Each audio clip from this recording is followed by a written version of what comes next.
It's okay. All right. No? No.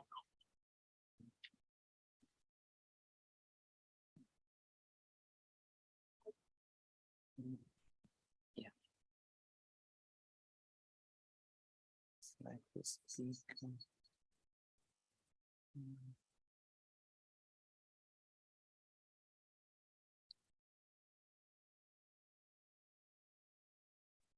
Hello. Hello. It's okay.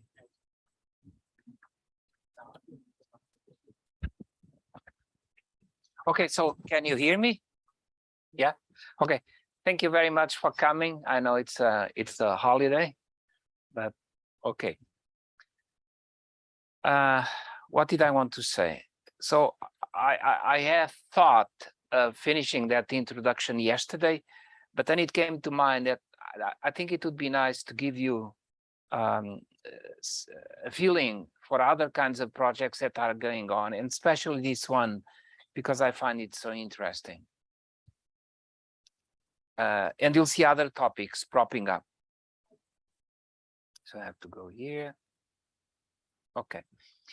This project is very special. It's called, so it's a European project. It's called Marine Robotic Infrastructures.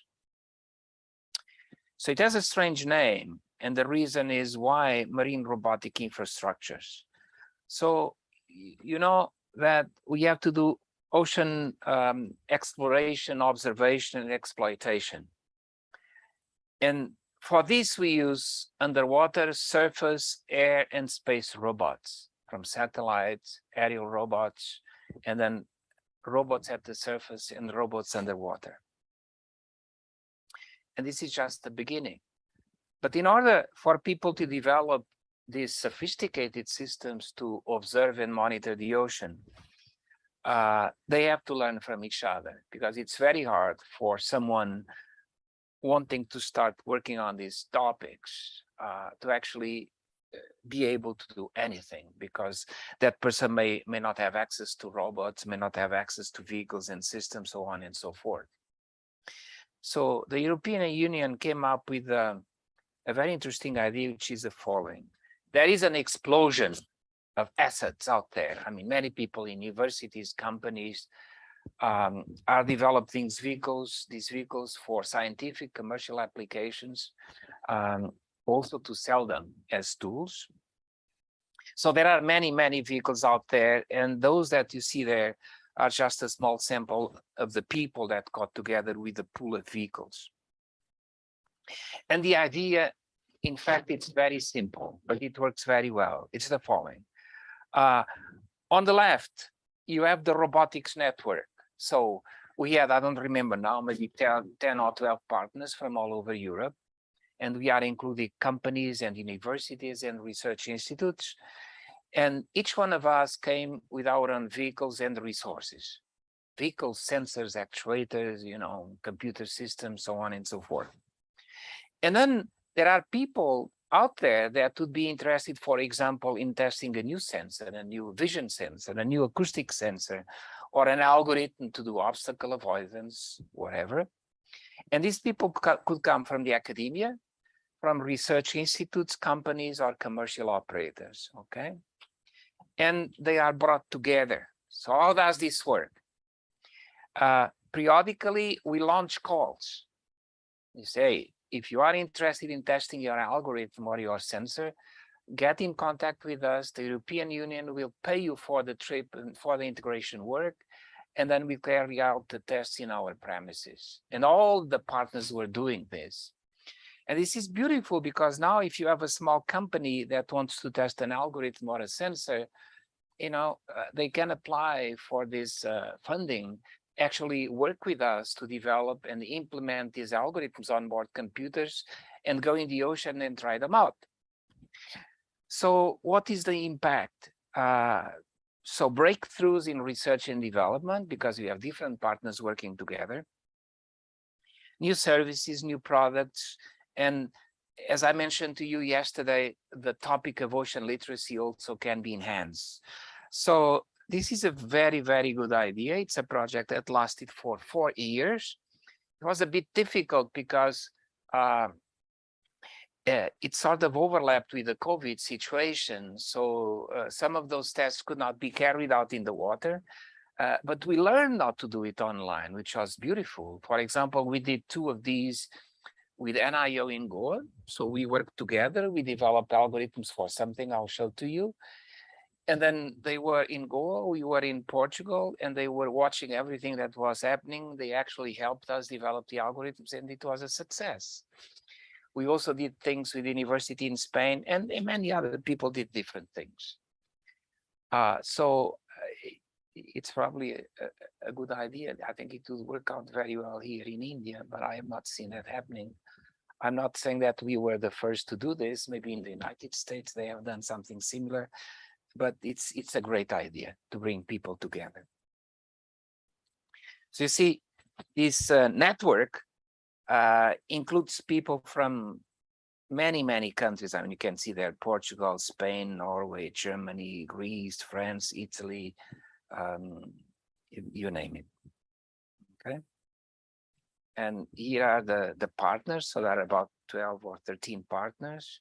And this coordinated by, so there are, for example, very famous schools here. The NTNU in Norway, the famous institute in France called Ivremer, or Arietwat in Scotland, and many other people from Croatia as well.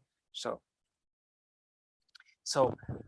the project, of course, has things that have to do more with the research and development, and then you have what we call these joint research actions and initiatives. I was responsible for the part that had to do with research done in cooperation, and the development, the objective was to develop advanced marine robotic systems and technologies to give end users scientific and commercial, as I wrote there, cutting-edge tools for ocean exploration and exploitation. So research and development, theory and practice, and the emphasis on innovative research and engineering. So I was responsible for this work package number 6, and now take a look at the number of items that are there. They don't simply have to do with motion control of navigation. They include many other things that are very important in marine robotics. For example, the topic number 1, vision, acoustic and manipulation systems. It's very important. I mean, I guess that people from mechanical engineering would love to work on some of these topics for inspection intervention operations. Then I was personally more involved into something, let's say, more classical, cooperative navigation and control. There was another topic, very interesting, and I'll explain to you a bit, that has to do with communications underwater. So it's very easy to forget. So there are 2 things that are extremely important underwater, the navigation to find out where you are, and communications. And you see this word hybrid. You may ask yourself, what are you talking about? I'll explain to you. This is a very hot topic these days. There's another university, or 2 of them, up there in Norway that were interested in advanced systems for under ice operations. And then the University of Bremen, they are developing these launch and recovery systems for big vehicles. And another topic that I mentioned yesterday that has to do with cooperative human marine robot systems. So let's start. I'm not going to get into any specific details, but I wanted to convey to you the idea there are so many topics that must be addressed that it really makes sense to work in a team. It only makes sense that way. All right. So for example, this first topic, which I find fascinating, has to do with vision, acoustic and manipulation systems for automated inspection and intervention operations. And you have to see here is mostly the work of the University of Girona in Spain.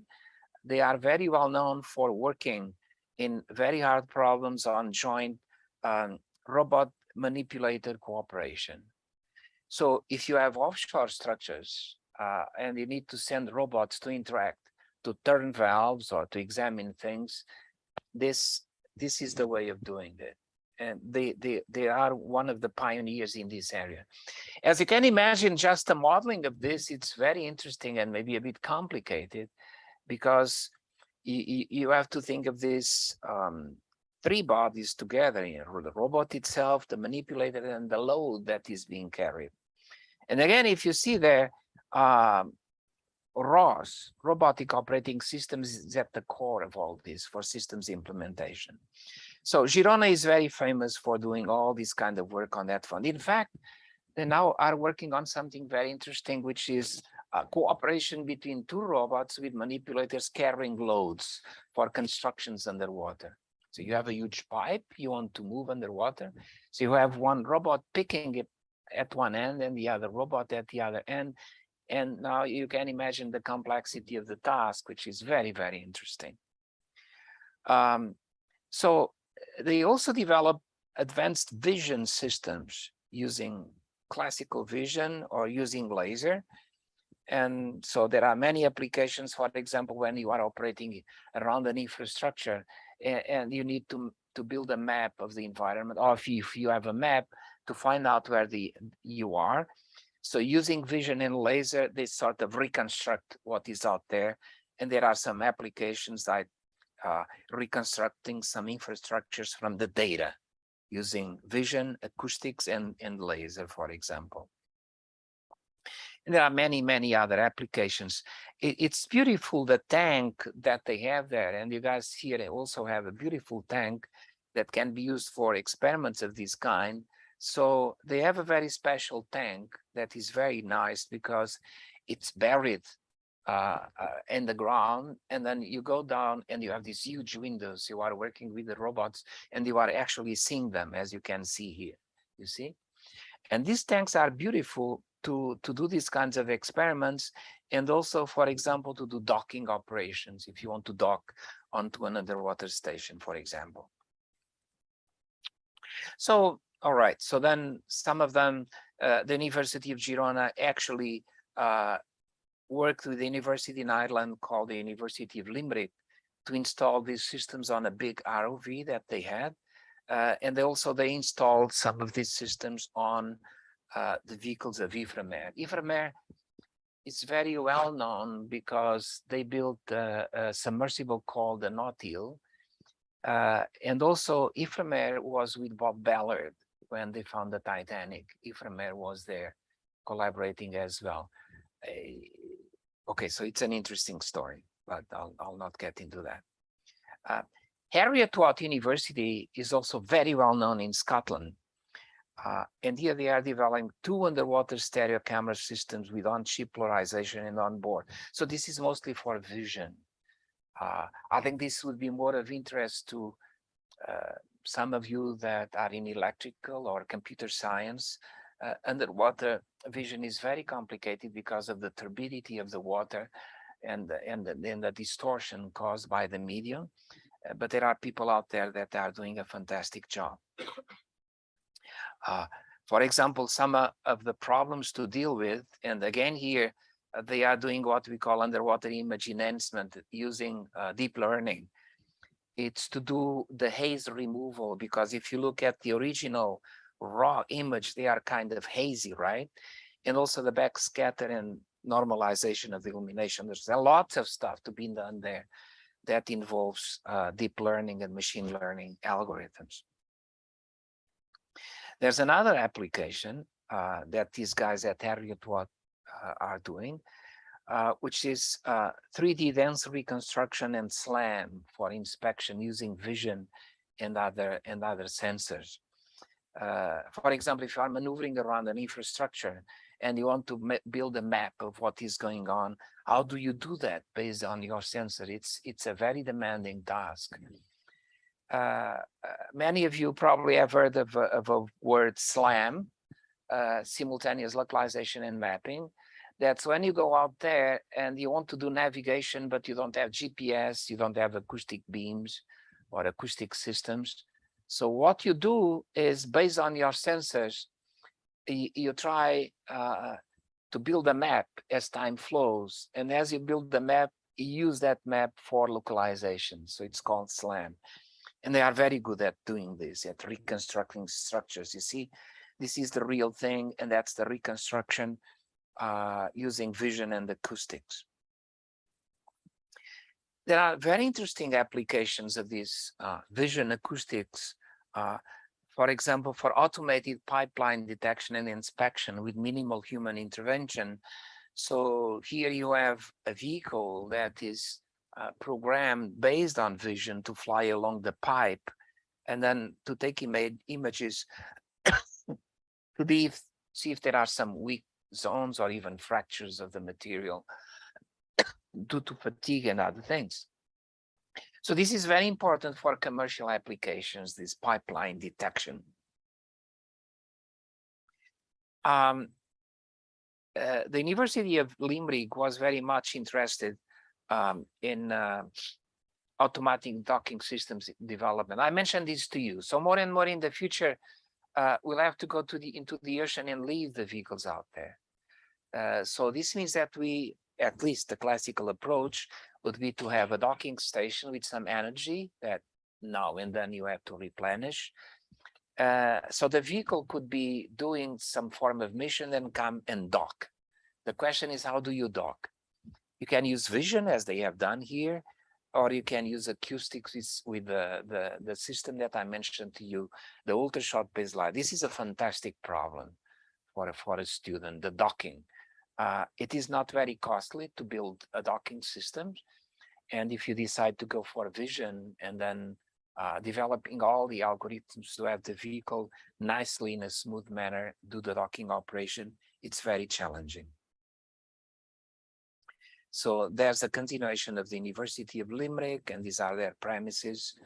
And again, they are using artificial neural nets to do some of this work. This is very interesting. They are very much focusing on what we call visual serving control. And here you see they are applying this to a big ROV equipped with manipulator. So again, using vision and using sophisticated methods, they try to identify what structures are out there and then to do the task that is required.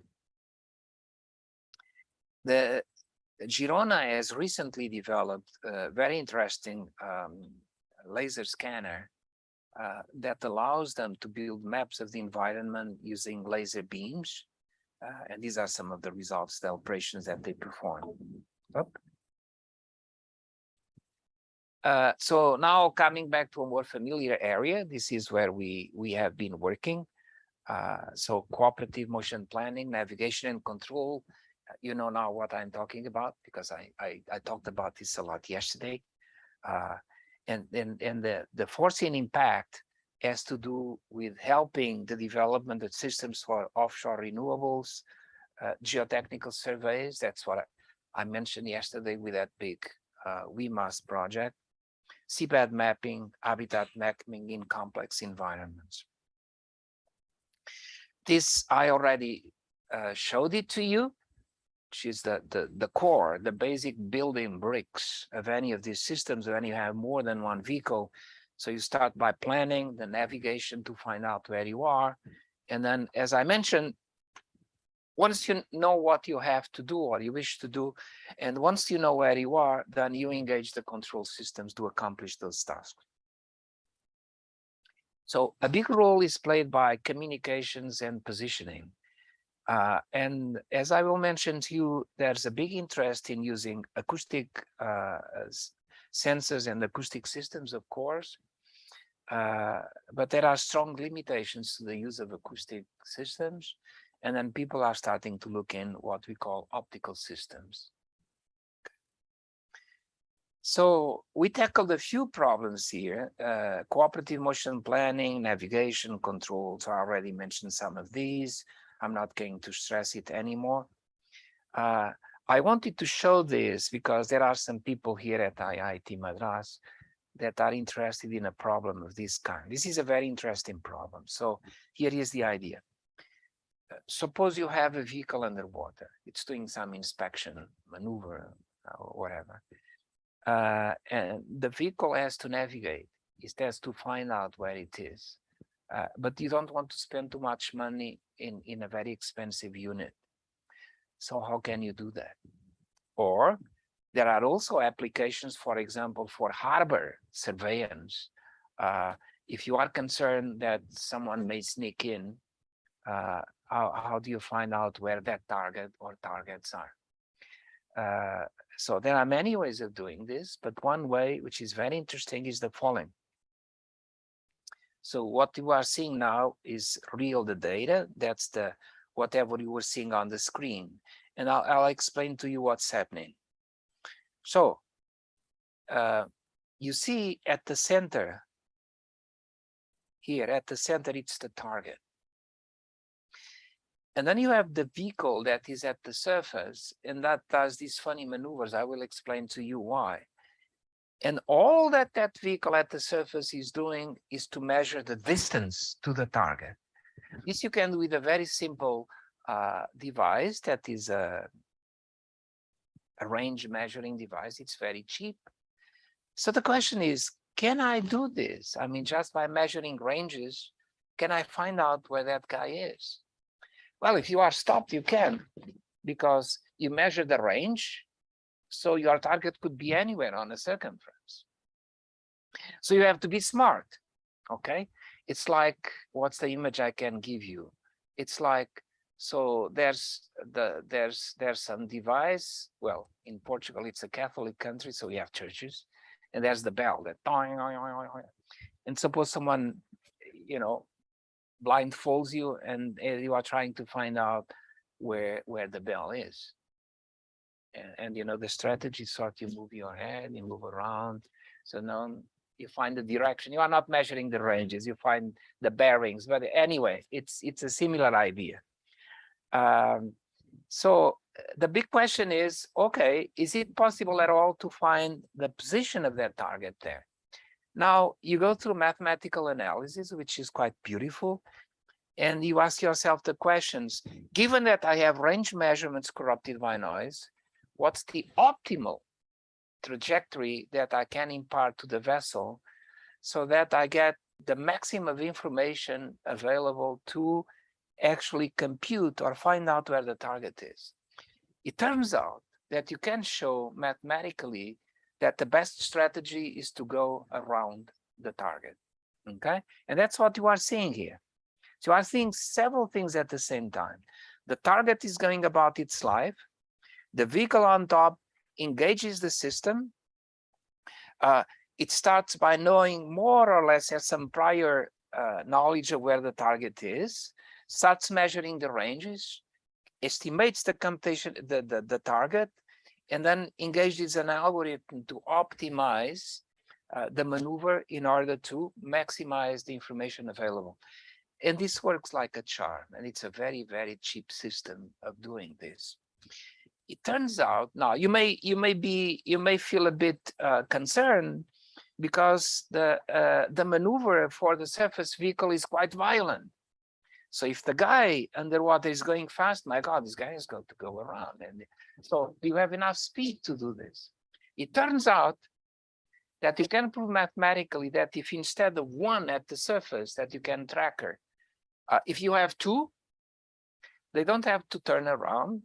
And the optimal configuration is such that the angle from the two segments from the two vehicles on top to the target projected on a plane should make 90 degrees. It's the optimal strategy. And it's beautiful that you can actually show this. So we have run experiments, I'm not going to show to you, with two vehicles, and it works very, very well. It's very smooth. The vehicles don't have to go crazy about doing all these wild motions.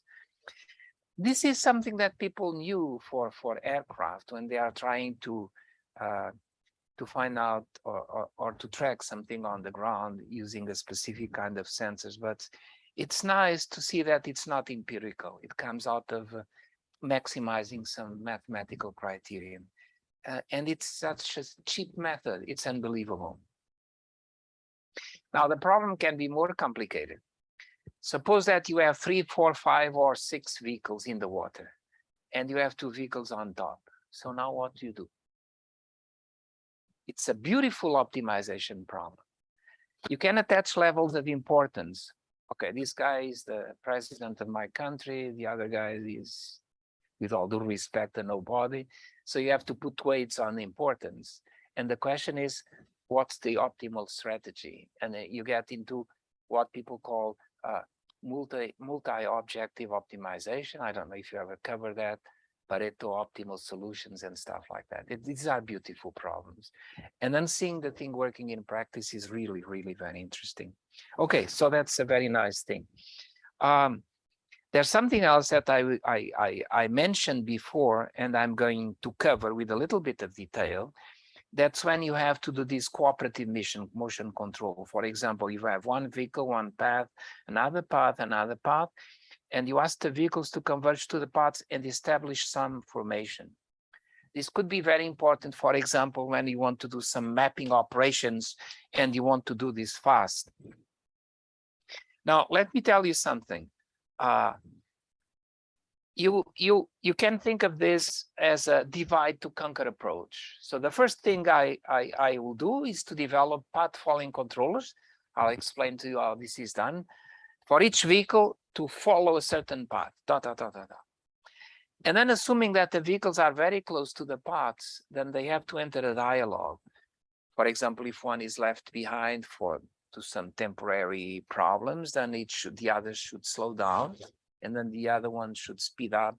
And so they have to enter a dialogue. They have to talk to each other. Most of the papers that you see in the area up to a few years ago were purely theoretical, because they were assuming that the vehicles could talk to each other all the time. You can't do that when you are underwater, because you have to use acoustic modems. So you don't want the messages to, interfere with each other. And in fact, you don't want to use much energy to talk to each other. So someone first at the university up there in Washington, and then University of Santa Barbara, for some other kind of application, came up with a beautiful idea, which is the following. I'll explain this to you. If I want to synchronize with you, a simple way is the following. I run a model. Now, this is going to twist your brain. I'm going to run a model of what I think that guy thinks I am doing. And it's possible to do this mathematically. So if I run a model of what I think that guy thinks of me, I run the same model, he's also running the same model.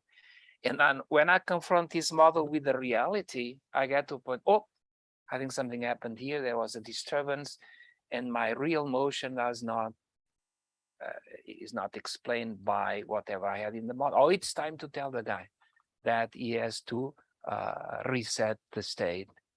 So you get into what we call event-triggered communications. My God, it's beautiful, because at the beginning of the maneuver, they sort of talk to each other very fast. But then if nothing happens, if you don't have many disturbances, you don't have to talk much. So you spare a lot of energy by doing this, or you save. And then you can do these kinds of things. See here, these are the communication points. So for example, this is a simple, say communicate a lot at the beginning, and then they communicate now and then a little bit. So this is a mission where they had to get into 5 concentric circumferences. And you see, they are almost silent. But if there is a disturbance on one of these vehicles and the vehicle starts falling behind, then you see the chit chat coming up again. So it is very interesting. All right. In order to do all of this stuff, I mentioned to you that we need hardware in the simulations. And we developed one. Many people have developed these simulators, where essentially you have models of your vehicles, you run algorithms, and then you can interface with a computer that will run on board the vehicles. So actually ours was developed by a gentleman that came from Goa and spent 1 year and a half with us, and then we expanded on that. And then you can put this together with the gazebo visualizer, and you can get a good feeling as to how your system will work. This is not important. Together with India, we have been working on what we call geophysical navigation, terrain-based navigation, and magnetic navigation. What is this? You know that submarines do terrain-based navigation. So when they want to go over long distances, because navigation is so complicated, and even though they have tremendous inertial navigation systems, now and then you have to correct. So if you have a map of the area, why not use what we call conspicuous features to find out where you are?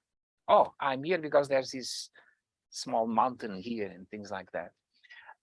So you get into the business of geophysical, and in this case, terrain-based navigation. Where what you do as you fly along, you use the data reckoning, which is you integrate and you predict, and now and then you take a snapshot of the bottom of the ocean and you compare, you correlate with whatever is in memory, and then you correct your estimates. So why magnetic? Because, you know, some pieces of land out there at the bottom of the ocean, they are flat. There are no features, so you are lost. But many of them have wonderful magnetic features, distortions of the local magnetic field that you can use for navigation. So that's a long story.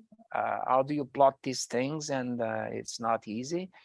And here you see the way you perform these things. I mean, we have a Doppler, and then you have two magnetometers that are being pulled by the vehicle to find the magnetic field. Why two? Because the magnetic field is subjected to very, very sudden diurnal variations, and you have to compensate. So if you have two at the same time, and you subtract the information, you cancel those variations, okay? So here are some examples of the magnetometer that we used, on and so forth. Now, the university up north has also been using these cooperative vehicles to do something very interesting, which is the tracking of ocean fronts. What is an ocean front? You cannot see here very well. These are regions in the ocean that are very strange because there's almost a discontinuity in some of the parameters, salinity and stuff like that, and they seem to attract the fish, and it's very important to track these boundaries. So that's what our friends up north have been doing, to use more than one vehicle to detect these plumes and also these regions of transition. Okay.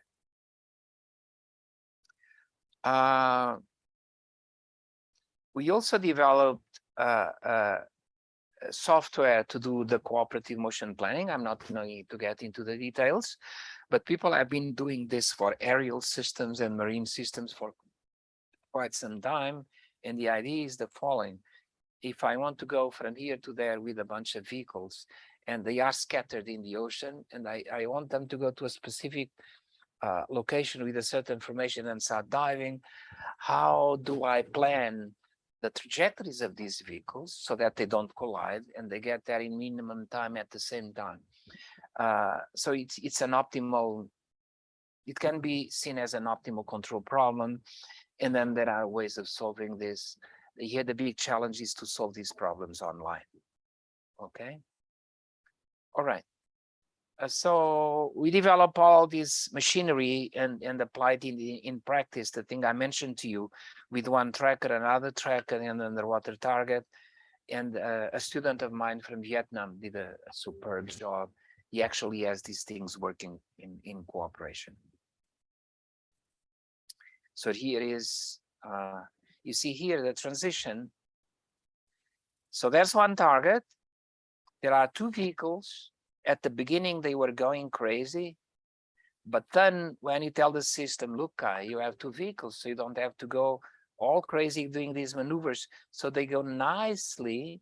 And the angle from the position of the trackers to the target, the angle makes 90 degrees. And you can find out where the target is and then follow this target. So you have many things here operating at the same time. You have the target localization based on ranges.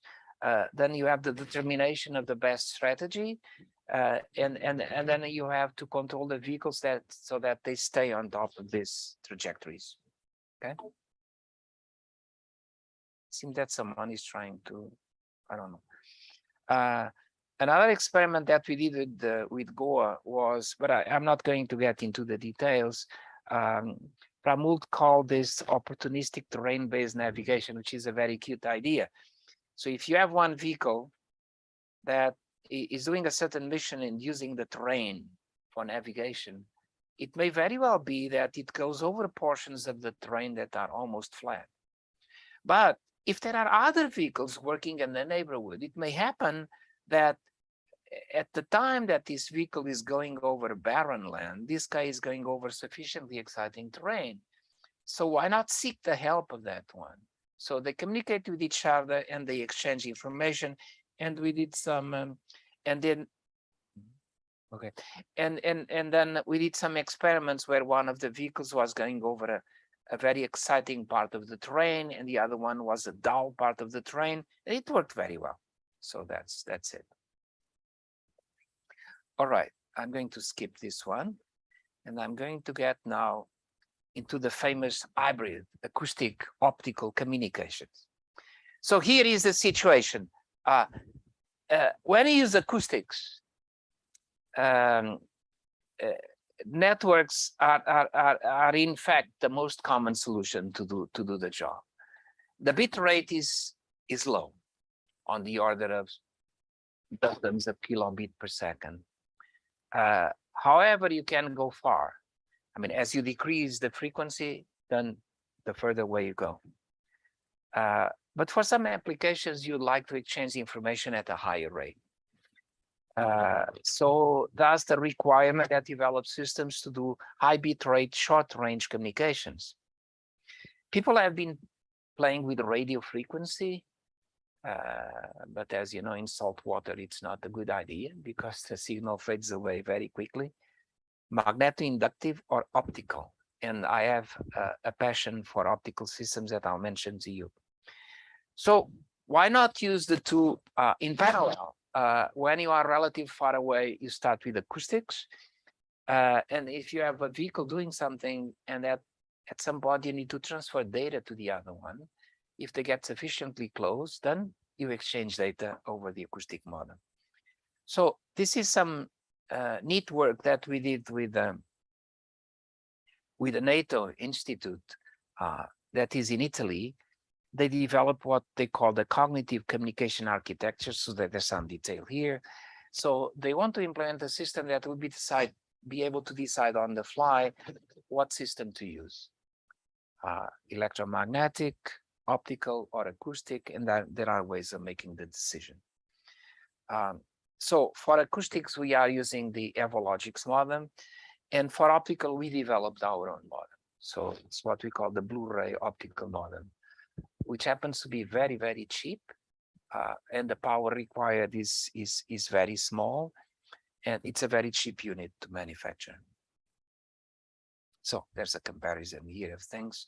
Now, Ifremer was, of course, involved in developing something more sophisticated, but that's not our concern. So we did experiments with NATO, wherein we incorporated their algorithms on our vehicles, and then we went into the water. So that's it. So what was the setup? So here is what we wanted to do. We had two vehicles, and we started at the surface, and we wanted them to do a mission cooperatively, so a lawn mowing maneuver. And we were also requiring or requesting one vehicle to transmit data to the other one at high data rate. So in order for this to happen, you need to have the path following controllers, the inner loop controllers for yaw, for speed and stuff like that. They need to talk to each other, and they need to exchange data over the optical modem. Okay. So this is what happened. So the vehicles begin here. When they are very far away, they cannot lock the optical beams because they are narrow beams. I don't remember, but probably 45 degrees on each side. So it has to be inside. But then once they synchronized and can transmit, can pump information from one to the other one, and here you can see barely the installation of the optical modems over there. This is not important. So I'm going to show you a video of what happened. Oh, there's sound here.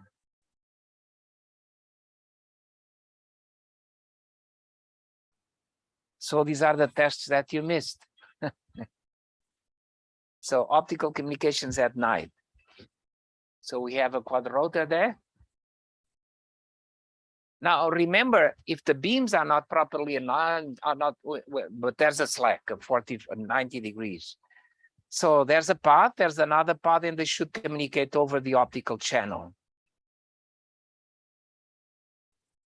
So that's what we attempt to do. This is real data. As the vehicles are flying, they are trying to communicate. They are okay now. They are exchanging data. Now and then the communications get lost. But we can accommodate small misalignments. For example, here they are not totally completely aligned, but especially during the turns you lose the synchronism, but then you recover very fast, which is very interesting.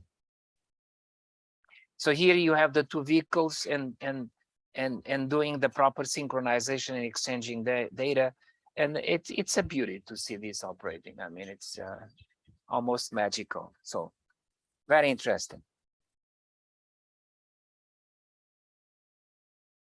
Okay, so what are the issues with this? Well, the problem is the beams have to be sort of aligned in order for you to be able to do this kind of transmission. So why not develop a modem that is sort of omnidirectional? So we are in the process of developing another unit where you have different sensors and emitters that are distributed along the circumference. And we built the first prototype, so we'll be testing it pretty soon. We are excited about this. Now, for under ice operations, there are not many details. They didn't give us many details. It's a tough operation because you are underwater, so you don't have GPS, you don't have beacons, but they do crazy things. For example, they can dig holes in the ice and lower acoustic beams. And then I mentioned to you that you can find the position of a target underwater by measuring ranges.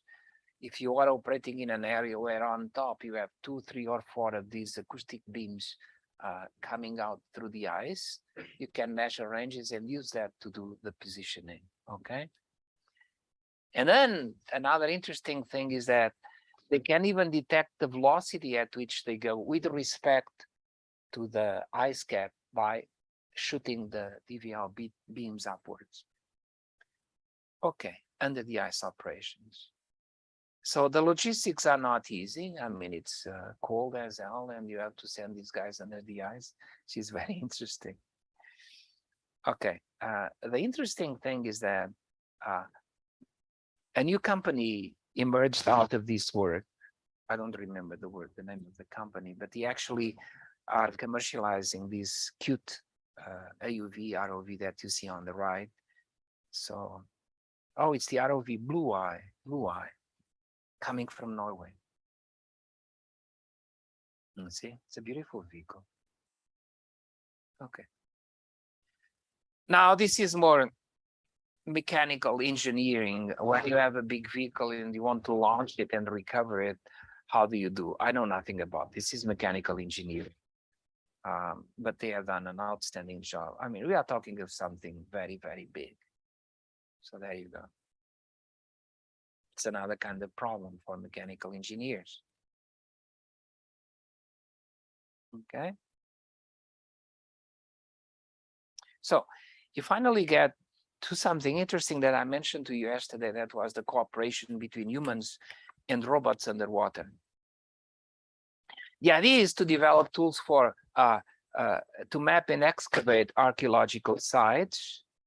There is not much in terms of excavation or enhancing biological underwater surveys, and also to improve the safety of diving. So there's a very interesting system, because now you can think of many applications, even touristic applications. So you go to a site where people like to dive, and you have the robot that knows the site and sort of goes through waypoints that are of interest from an archaeological standpoint. So the robot could be your guide. I mean, you could be diving and following the robot. Or the robot could follow you as a safety backup, for example, carrying more bottles or carrying some bins so that you can deposit things there. And then you have to get into interesting things. For example, how can the robot actually find out where the diver is? For example, using sound, using sonar. So they have worked a lot on the use of convolutional neural networks so that based on images of the sonar to find out where the diver is, they can actually see this diver very well. And then to track it without bumping into the diver, of course. Okay. And they developed many other things. I mean, they also developed some gesture language for the diver to communicate with the robot. They are really great at this. I mean, at interaction between divers and robots, and they did a dive glove for gesture recognition, and they did a wonderful mission with people in New Zealand from Croatia, where essentially they had the diver with the glove and showing, doing gestures and controlling a vehicle that I believe was in Zagreb, in Croatia. So all this interaction between human divers and robots is also very, very interesting problem. And okay, so this concludes this thing I wanted to show to you. So now it's time. Oh, no, I'm lost. Why did I do that? Sorry, I have to recover this quickly.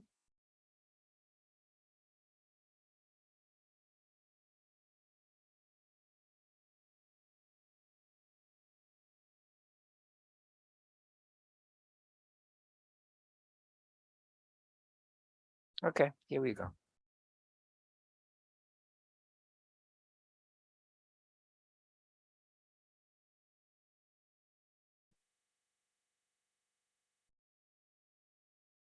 Okay, so now you have a very good idea, I hope, of the many things that one can do with the robots at sea. And I think the area is quite challenging because you need people that know about mechanical engineering, electrical, computer science, ocean engineering, of course, vision, acoustics, communications, you name it. So if you have enough people with a broad spectrum of knowledge at an institution as IIT Madras, I mean, can develop a beautiful program of work and really leave your mark. But we have to start somewhere. So I mentioned to you that some of the things we have to do are to control these vehicles. And in order to design controls for these vehicles, using a particular approach, which is model-based controller design, you have to know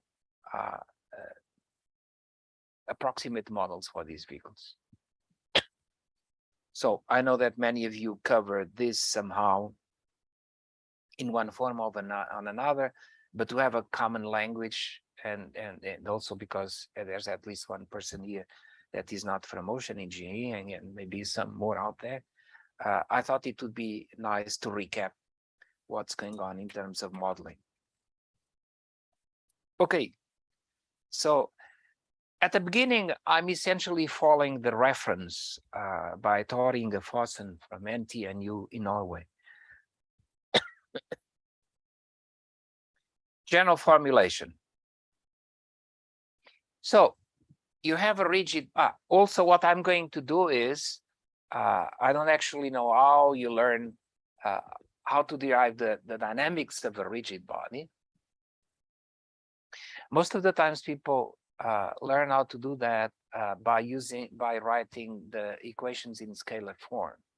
So you end up with these, I don't know, I know how many lines of equations.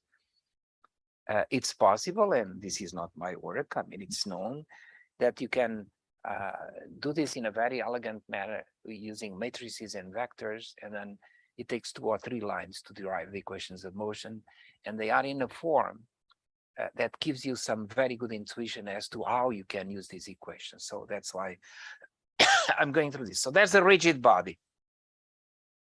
So that's your vehicle, and you know that in order to apply Newton-Euler's laws, you have selected an inertial reference frame, whatever that means. So I call it U, universal. And any inertial reference frame has 3 axes, X, Y, and Z. There they are. And they constitute what I call U. Now you have your rigid body. And attached to rigid body, you have another reference frame. It's called the body reference frame. Sometimes people call that the body axis. There are many reasons why you should do this, and I will get into this a little bit. Because the first reaction of students, it's not your case, that are not familiar with the why do I need another body reference frame? I have Newton's Euler laws in the inertial reference frame. Why do I need another reference frame? It's very important, as you see. So again, you have 3 axes, and you put the origin wherever you wish. Most of the time, you put it at the center of mass. And if it is a torpedo, then you have the X going along the main axis, then Y to the side, and Z going down. All right, so 2 reference frames. And then the first thing you look at is the velocity at which the rigid body is displacing itself in air, or at the surface, or underwater.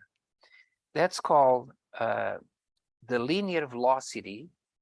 And I'm very careful about this, the meaning of all this. It's very important. V1, and I'm adopting the notation.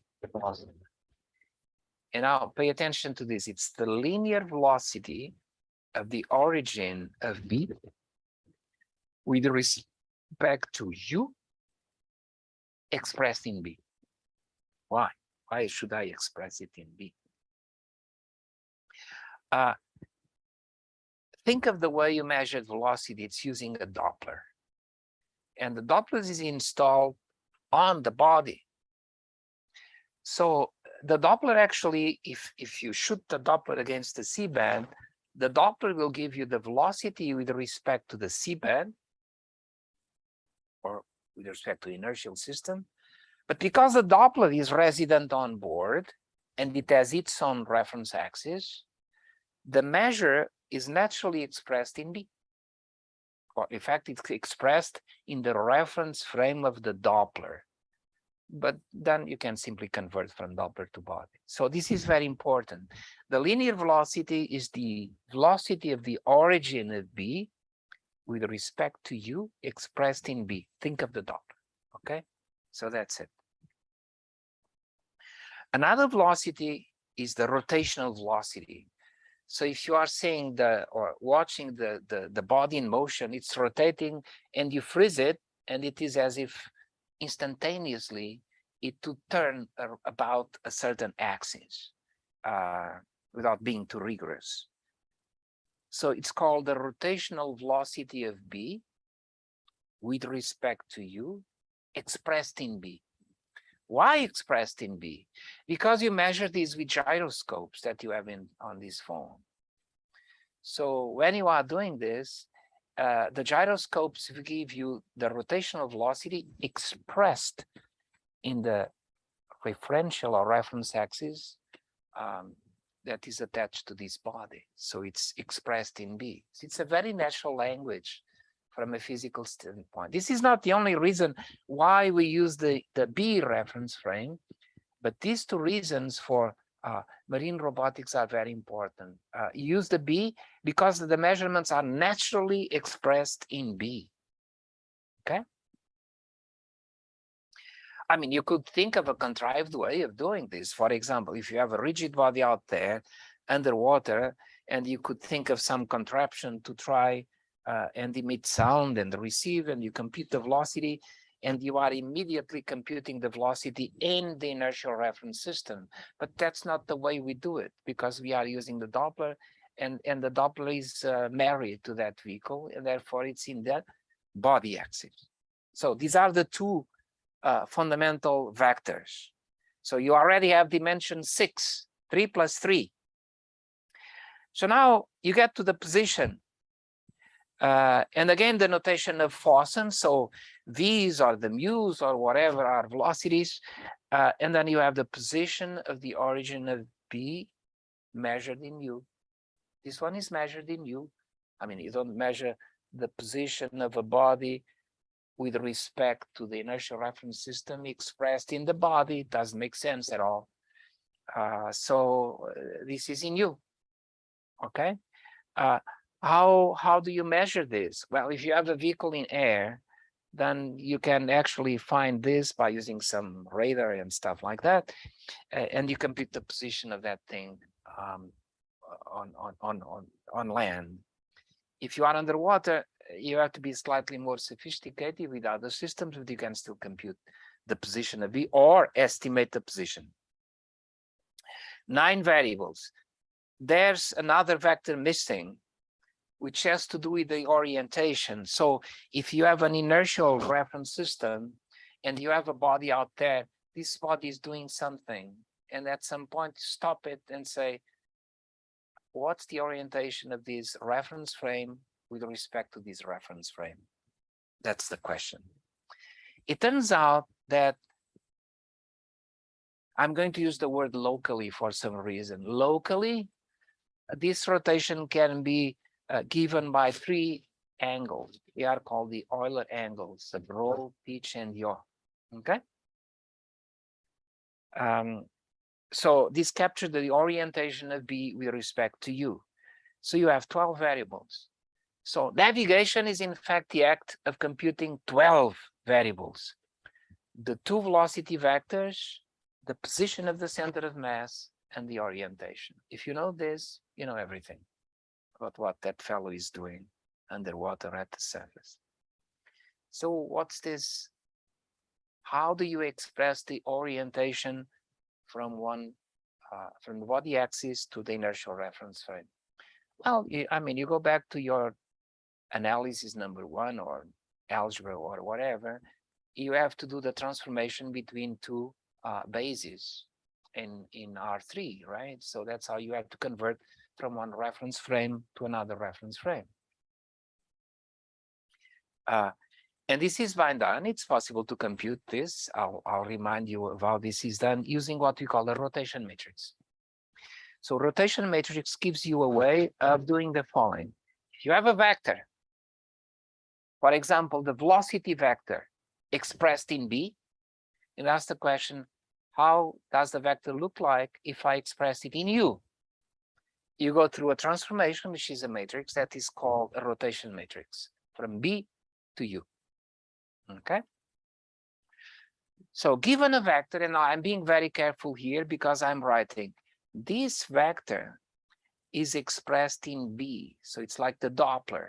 The velocity is measured with respect to the ground, but it is expressed in B. So given this vector in V, what does this vector look like in the universal reference frame? You multiply it on the left by the rotation matrix. And the indices are very good because, you know, if you have a vector in B and you rotate from B to U, you cut, and you have V in U. Why is this important? Because if you have a vehicle out there and you are measuring the velocity, and the velocity is expressed in body axis, in the long run, what you want is to compute the position of that guy.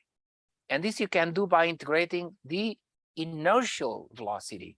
That's what you have on the left. It's the inertial velocity. It's the velocity expressed in the universal reference frame. So this is a very important matrix, this rotation matrix, that converts from B into U, okay? So you cut. So what else? How do you build this rotation matrix? I hope you remember this. So when you have two bases in R3, so there's the B and there's the U, how do you find the matrix that converts vectors in here to vectors in there? It's very simple. So you have the bases in B with the how do you call unit vectors XB, YB, and ZB.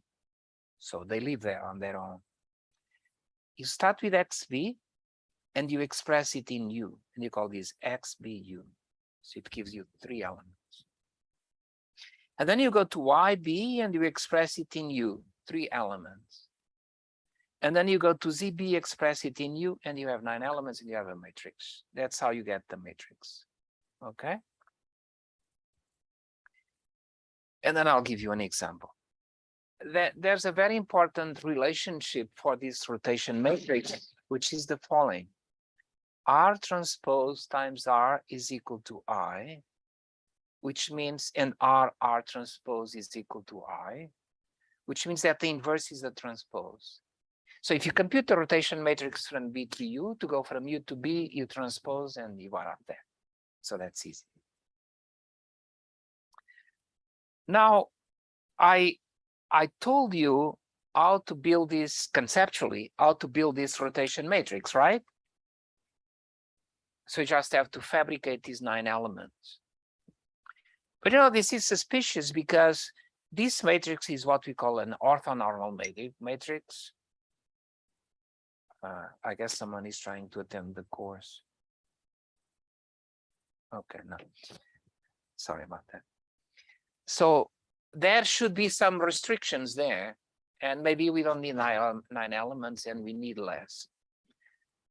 So in some applications, and this is what people call the Euler transformation.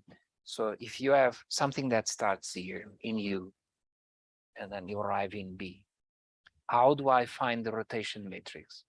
You could go through this procedure and you have 9 elements, but someone, Euler, came up with the idea, which is the following. Going from here to there, it's the equivalent of starting here, you rotate about the x-axis, then you rotate about the y-axis, and then you rotate about the z-axis and you get there. So there's a sequence of 3 transformations about the z, y, and x-axis that will give you there. So you need 3 variables to characterize this. These are called the Euler Angles. So I mentioned to you this transformation from a rotation about z, y, x. Sometimes you see different sequences, y, x, z, or y, z, x, y. I'll let you know. So the first angle about z is called yaw, about y is called pitch, and about x is called roll. So roll, pitch, and yaw. Okay. So this is out of the book by Fossen. So suppose you have a submarine, and the only thing it does is to rotate about the z-axis. So you start here, whoops, here, and you rotate by this amount psi. What is the rotation matrix? Now here you are following the rules. I mean, I have to express this new x in the old coordinates. So I do this. I find the x projection, which is cosine, and I find the y projection, which is sine. And you do the same for the other one. You have minus sine, cosine, and then this one does not change. And you can do the same for the other rotations. So you build this up separately, and then this is parameterized by 3 elements that are called the roll, pitch, and yaw. And in fact, the overall rotation matrix is done by composing these 3 simple matrices I gave you. So it's simple. So that's the famous rotation matrix that looks like so. So if you have the rigid bodied something, and then the orientation, I have to compute these Euler angles, roll, pitch, and yaw.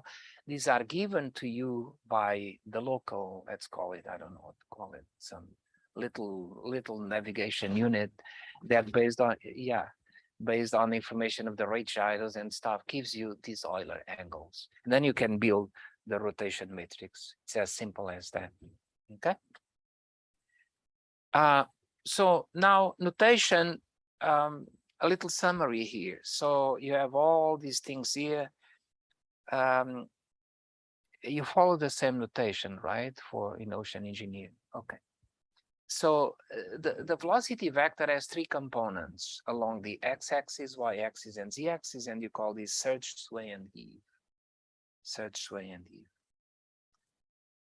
Now, the other vector that has to do with rotations has three components, also about the axis: roll rate, pitch rate, and yaw rate. So this is the notation, V1 and V2. Now, in what concerns the vector of position, so it's x, y, z. This is piece of cake. It's in the inertial reference frame. And then to define what the orientation is, you have the three Euler angles. So you have 12 variables. And again, navigate is the act of finding out or computing or estimating these 12 variables. All right. Here is some more notation from the book of Fossen, but you are used to this. So here is what I mentioned to you: surge, sway, and heave, roll rate, pitch rate, yaw rate. And here you have the position x, y, and z, and the angles roll, pitch, and yaw. And then, of course, you have also to look, when we get into the dynamics, you have to describe the forces and torques that you are imparting to this platform. And the forces are called x, y, and z in capital letters. And the torques are K about the x-axis,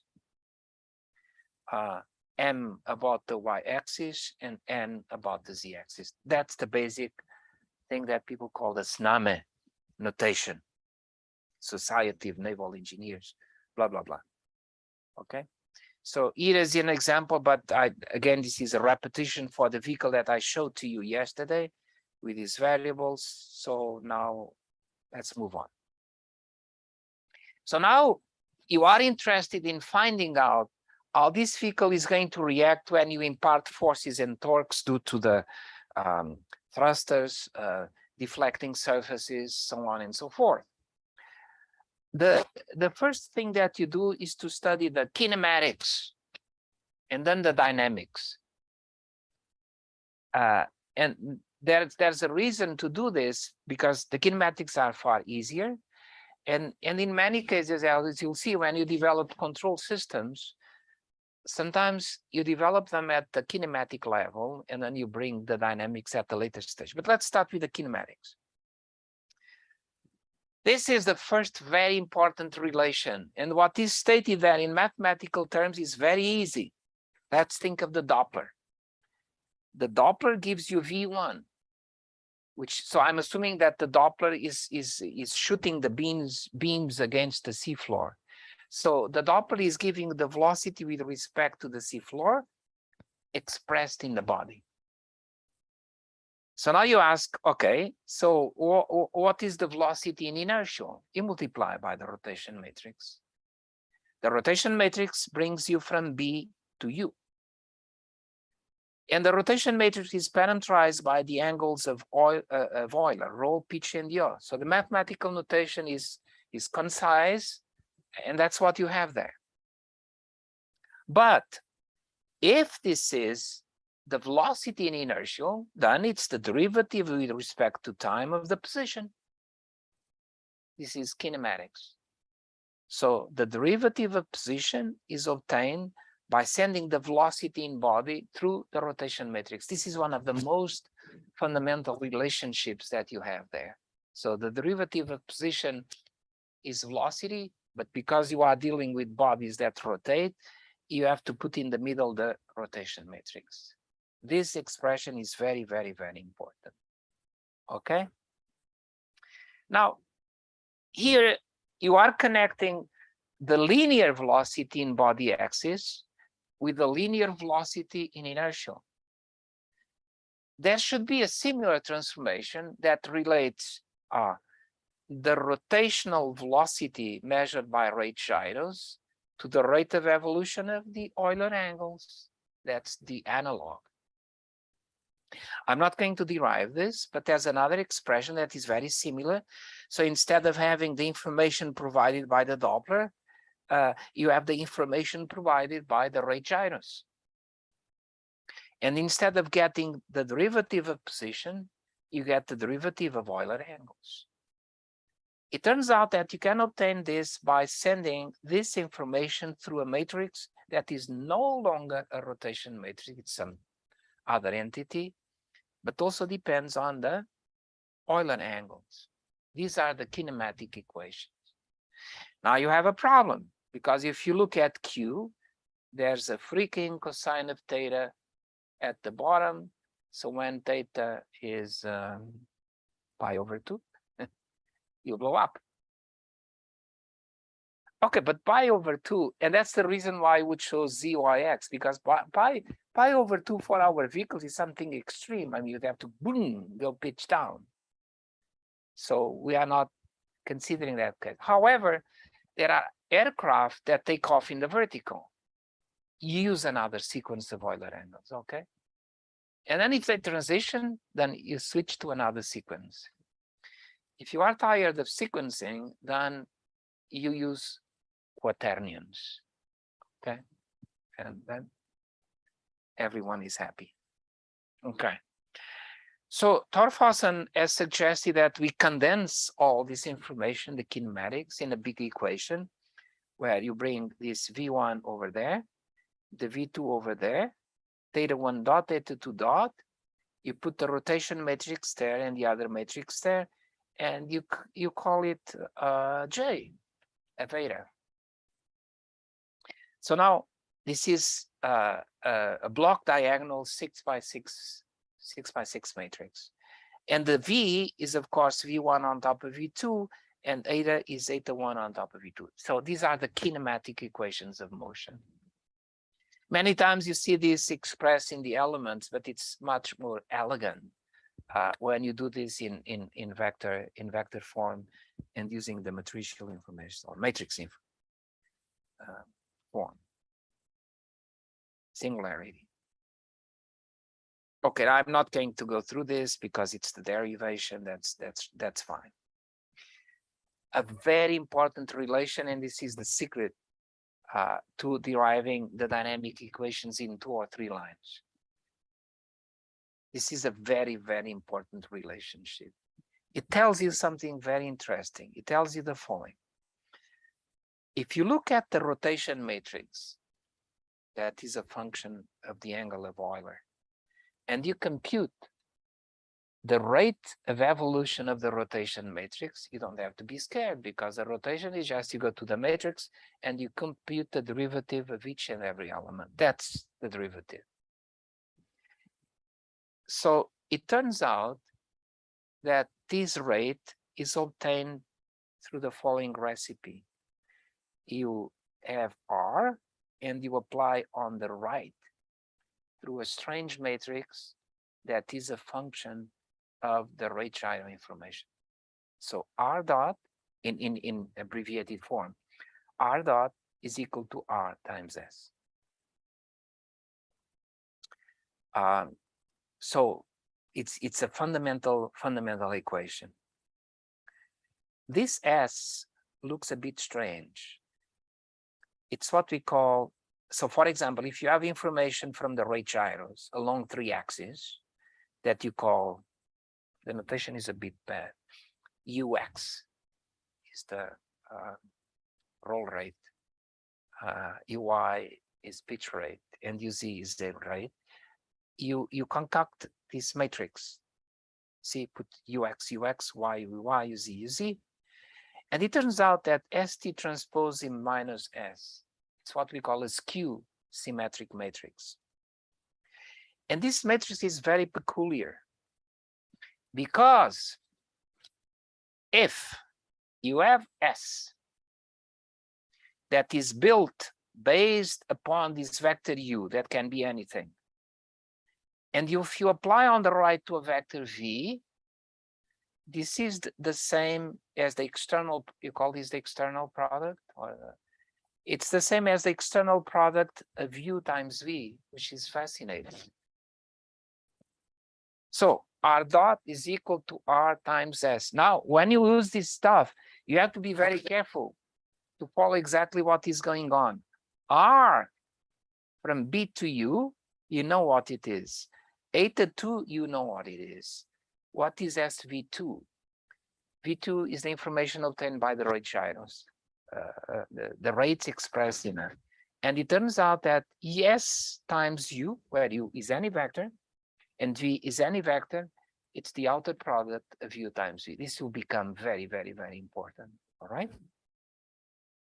Time is running fast. Dynamics, translational component in 2 or 3 lines. So see how simple it is now. Newton-Euler's law. And I'm very careful about the notation. The sum of all forces applied to the rigid body expressed in U, because it's Newton's law is valid when you apply it to inertial systems or inertial reference frames, is equal to M, assuming it is fixed, the derivative, derivative with respect to time of the velocity in U. Well, nothing new here. So the force is equal mass times velocity. But now we are going to do it a twist.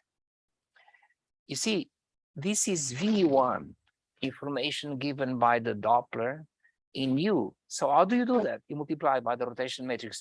Notice that I'm not writing R from B to U and the parameter are the Euler angles, because it would get us nowhere.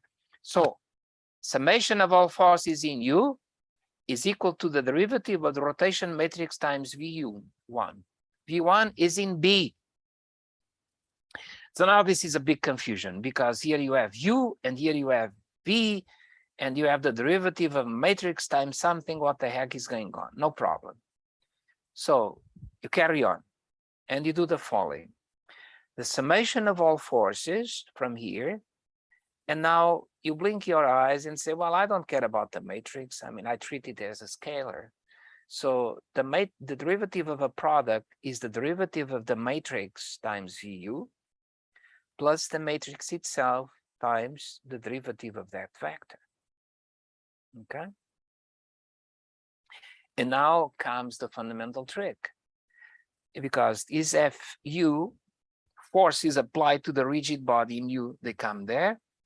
But now you have the derivative of the rotation matrix. Haha. So the derivative of the rotation matrix is equal to the rotation matrix itself multiplied by that strange skew symmetric matrix that depends on the information provided by the rate gyros. And then you have V1. And the other one is trivial, okay? And you are almost there. Okay, now you see, we still have a problem here, because on the left you have U. This is in B, this is in B, this is in B. What the heck is going on? Okay, you have to make a decision. I'm going to write everything in B. Everything in B. So, in order to write this in B, you apply the inverse of the rotation matrix. That takes you from U to B, or the transpose. So if you multiply this on the left, you also have to multiply the other ones. So you get R minus 1 times R, R minus 1 times R. These cancel, plop, plop, plop. The forces, this is very important. The forces are now expressed in B. Oh God, so what's going on? But that's the natural thing. Because if I'm a vehicle out there and I have a thruster on my back, I know when I rotate this propeller, it's going to generate a force along X, no matter where I'm turning to. It's beautiful, it's independent. So the forces are in B, you see? It's the natural way of doing that. So now you are done. Why? Because now you have R far B in V. R times S is the external product of V2 and V1. and this is the derivative of V1, and these are the dynamical equations for the translational components. Now, if you forget about this part here, and if you imagine that this thing is moving in one direction, you get force, it's mass times acceleration. But this is different now because you are rotating.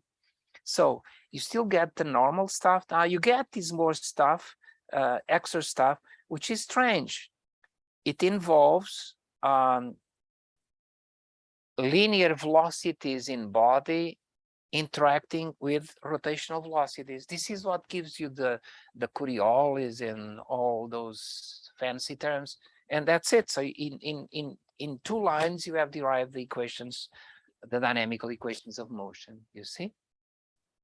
So it's in vector notation. You use the matrices, use everything in B, and it becomes trivial.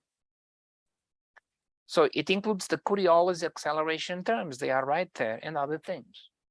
That's it. It's very hard to forget. So again, I remind you that you get the regular terms, force, mass times acceleration, and the other extra terms that include the Coriolis acceleration. So now you go for a slightly more complicated one. You want to stop now, or 5 or 10 minutes? Yeah. Okay, so we'll stop for 10 minutes, please, and then we'll convene again. Okay. All right. Thank you.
I guess we can start, right? Yeah.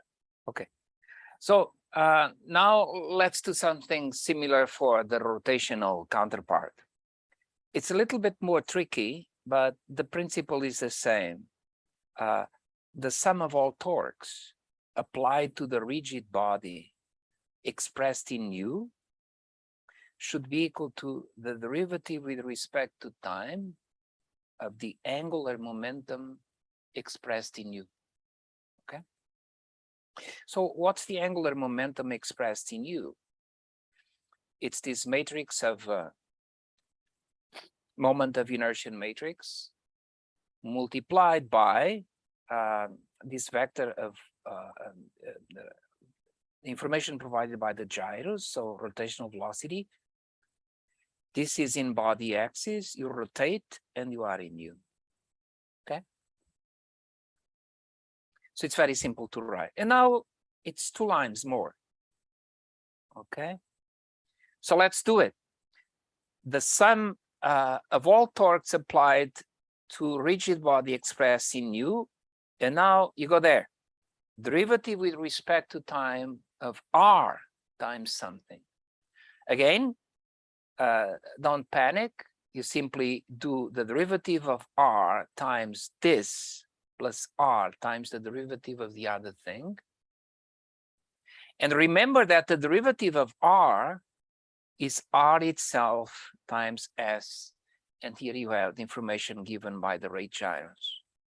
So it's derivative of R times this. It's derivative of R times this. And then you get R and the derivative of V2.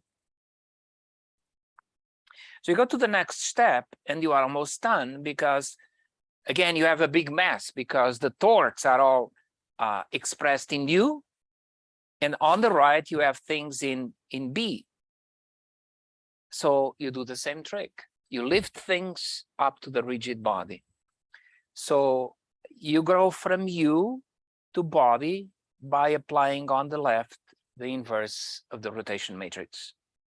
And because you multiply on the left by R inverse, you have to multiply this by R inverse, you cut. And when you do this, you get the dynamics. So the torques applied expressed in B, this will cut. Now, remember that, oh, where is this? So remember that S applied to a vector is the same as the outer product of V times this, and then you have that. So again, if you neglect this term in the middle, and for example, you have a body rotating only about one axis, you have the sum of the torque is equal to the moment of inertia times the angular acceleration.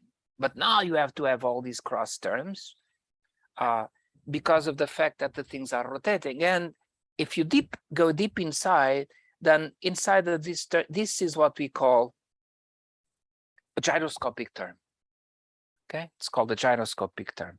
So it's very similar to what we had before, where you have the common expression and you have this outer product or external product. But these things come out naturally of this derivation using this matrix notation. Is it a normal thing to do? For example, here now you have everything in body axis.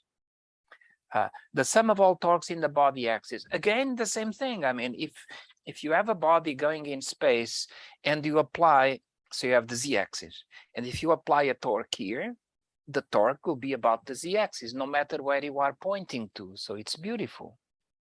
So what's the price that you pay? Well, you derive the equations of motions in body, and then at some point you have to convert to universal or to inertial reference frame. But this is beautiful because it allows you to derive these things in 2 or 3 lines, and that's quite useful. All right. So let's move on. Now you have to put together the kinematics and the dynamics. Remember the notation for linear velocity, the 3 components, surge, sway, and heave. Oh, surge, sway, and heave, are then measured by the Doppler. Then you have roll rate, pitch rate, and yaw rate measured by the rate gyros. Eta 1, X, Y, and Z measured by some process. We haven't talked about that yet. And then the Euler angles that are measured by this simple IMU that you have. Let's call it an IMU. So according to the SNAM notation, the external torques are KMN and the forces are X, Y, and Z. So remember the dynamics, they are here. Force is equal to mass times the common term and then the Coriolis term. And when you apply to torques, then you get the gyroscopic term here. If you don't have this, if you don't have that, you have the classical stuff. And the kinematics. So here you have 12 equations. So these are the dynamics, these are the kinematics, okay? So if you want to simulate the evolution of a body, of a rigid body in space or in water, so how do you do this? You implement this in MATLAB or whatever.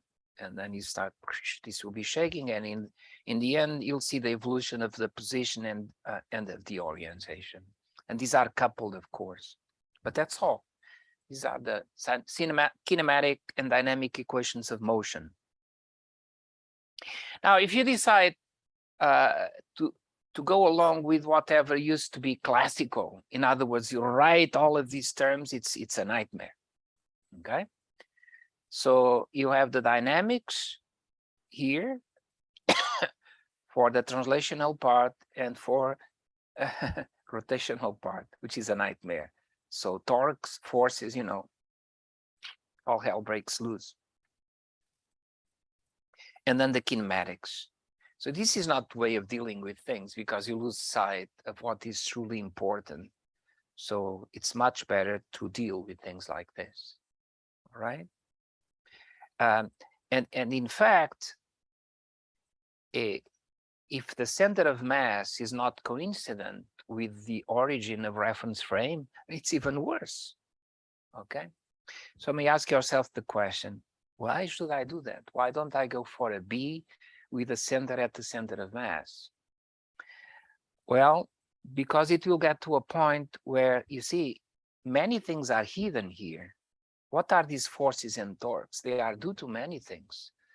Propellers, thrusters, deflection surfaces, hydrodynamic terms, and stuff like that. You have to measure them. And some of these you measure by using a towing tank.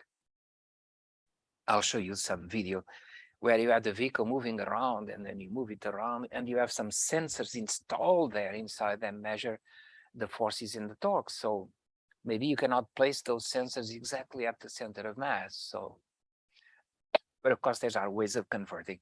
But anyway, it's something we should avoid. You don't want to have expressions like this, right? I mean, it's a nightmare. So in conclusion, you have the dynamics and you have the kinematics, and they look beautiful. They are simple. You can still compress the notation. Why would you wish to do that? Because the moment you compress and you see this in another form, some important things come to mind, right? So let's do this.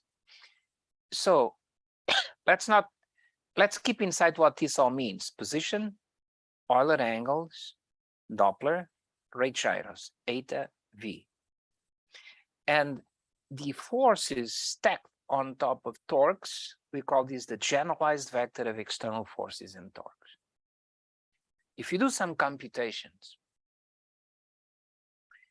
you'll reach the, well, this we already knew, this is the kinematics, but the dynamics look very interesting because it's, look at this. I mean, if you think a little bit about this, is like when you study second order systems, right?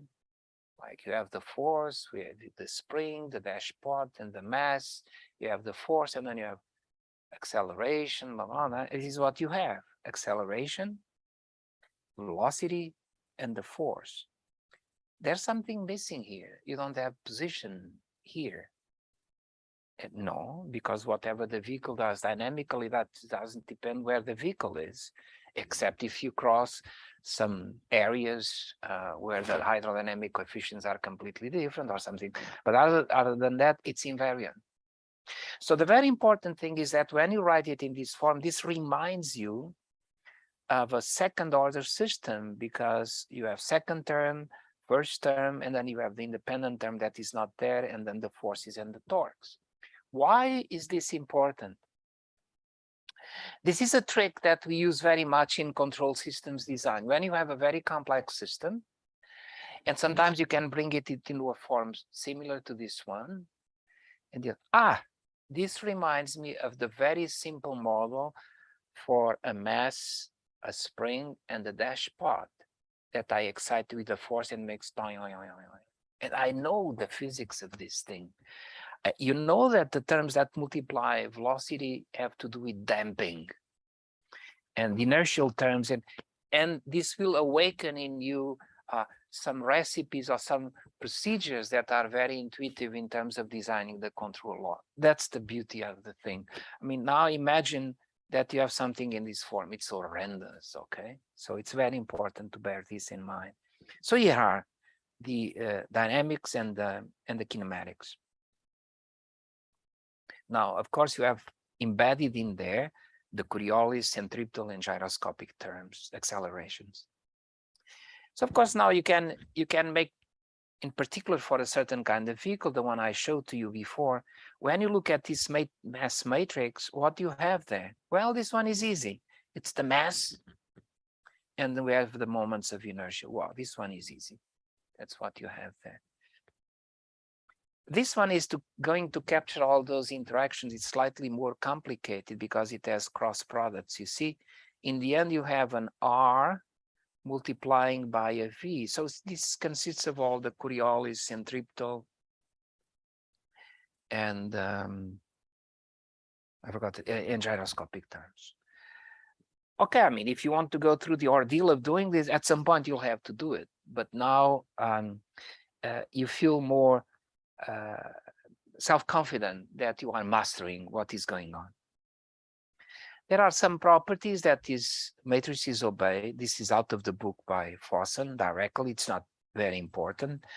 The mass matrix is symmetric, and then some other properties. Okay, now you have the dynamics expressed in this form, where everything is hidden there. So on the right, you have forces and torques. On the left, you have the masses, moments of inertial acceleration, and you have a big mass of Coriolis, centripetal, and whatever, other terms. The difficult part starts now, because how do I find out what is on the right? That's the difficult part now. So it's going to have several components. These are relatively easy. So when you have the vehicle and you have propellers or thrusters and you have deflection surfaces, they are going to impart forces and torques. I call them tau.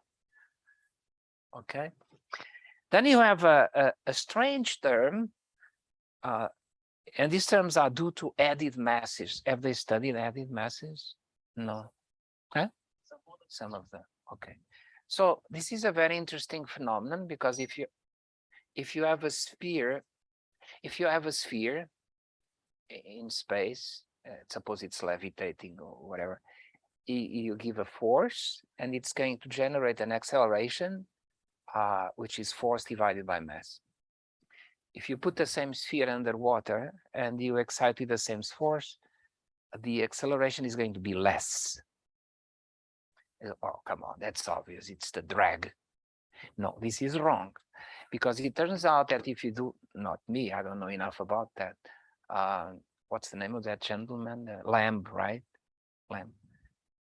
Even if you do this computation for an inviscid fluid, so where drag is not there, he has shown that this happens. You impart the force and the acceleration is less. It is as if the mass increased. That's why we call it added masses. but the term is misleading because it's not only mass, it also touches upon the moments of inertia and stuff like that. So there's something else that appears there. They are relatively easy or straightforward to compute for ellipsoids and stuff like that. For more complex shapes, I don't know anything about this. You gentlemen know there are ways of computing and estimating that. Now, a word of caution. Many people say, well, that is obvious because if I have the sphere underwater, there's going to be some water that will get attached to the sphere. So in fact, I'm displacing the sphere plus the attached water. This is wrong, okay? What happens is that in order for the sphere to move in the water, it has to impart energy to the fluid. This is going to show up in an apparent increase in the mass, okay? So then we have these terms that are probably the most complicated ones that are due to lift, drag, skin friction and stuff. There's a term that is very easy. I'll get into that. That's when you have something at the surface and you give it a torque, boom, it will bounce back. And then the more complicated terms that I know absolutely nothing about, that has to do with waves and wind and ships, and it becomes a little bit more complicated. All right. So let's start with a simple one. And I'm not going to spend much time on this one. You see, when you build a vehicle like this, you better have the center of buoyancy on top of the center of mass. Is that all right? So this means that if you have this and the center of buoyancy is here, the center of mass, if you do get the restoring torque, and there are ways of computing that are not very, very, very difficult. Now you may ask the question, is this always true? The center of buoyancy on top of the center of mass? For common underwater vehicles, yes. And in fact, some people argue that if there is a large displacement, this is called the metacentric height, the distance between the center of mass and center of buoyancy, if it is relatively large, then it's going to stabilize your platform in, for example, in pitch very well, because if it will restore. Okay, but you have another problem, because if your submarine is at the surface and you acquire a certain speed and you are trying to dive, you have this restoring force which may be huge, boom, pulling you back. So there's a compromise there. This is on the order of centimeters, okay, for the vehicles that I know. Some people are playing with the concept of having the center of mass on top of the center of buoyancy, if you can achieve that. It has to be an adaptive thing, because it's beautiful, because then no matter where you leave it, it will stay that way. Okay, it's very interesting. It's a very fine game. I mean, when you get into the glider stuff, they in fact control the buoyancy and maybe the center of buoyancy by using, in some cases, a bladder that is filled with oil, so it expands, it increases the buoyancy, or you recoil it. Okay. So it's easy to compute. I'm not wasting too much time with this. Added masses. So this is something I don't master myself, because this is not my area. It's whatever I read in the books, right? So it can be studied by computing the kinetic energy imparted by the vehicle to the fluid. And it's in this book by Lamb, a very old book that addressed this problem. It turns out that when you study these added mass terms, it is as if suddenly you have extra forces and torques that are affecting the motion of your vehicle. And the very interesting thing is that it can be shown that they be written in this form, and Torfossen has shown this. The added mass, the terms corresponding to added masses, can be written in a form that is very similar to what we had before. Here. It's beautiful, it's very similar. So instead of having rigid body, you call it something else. So you call it MA. There you go, MA.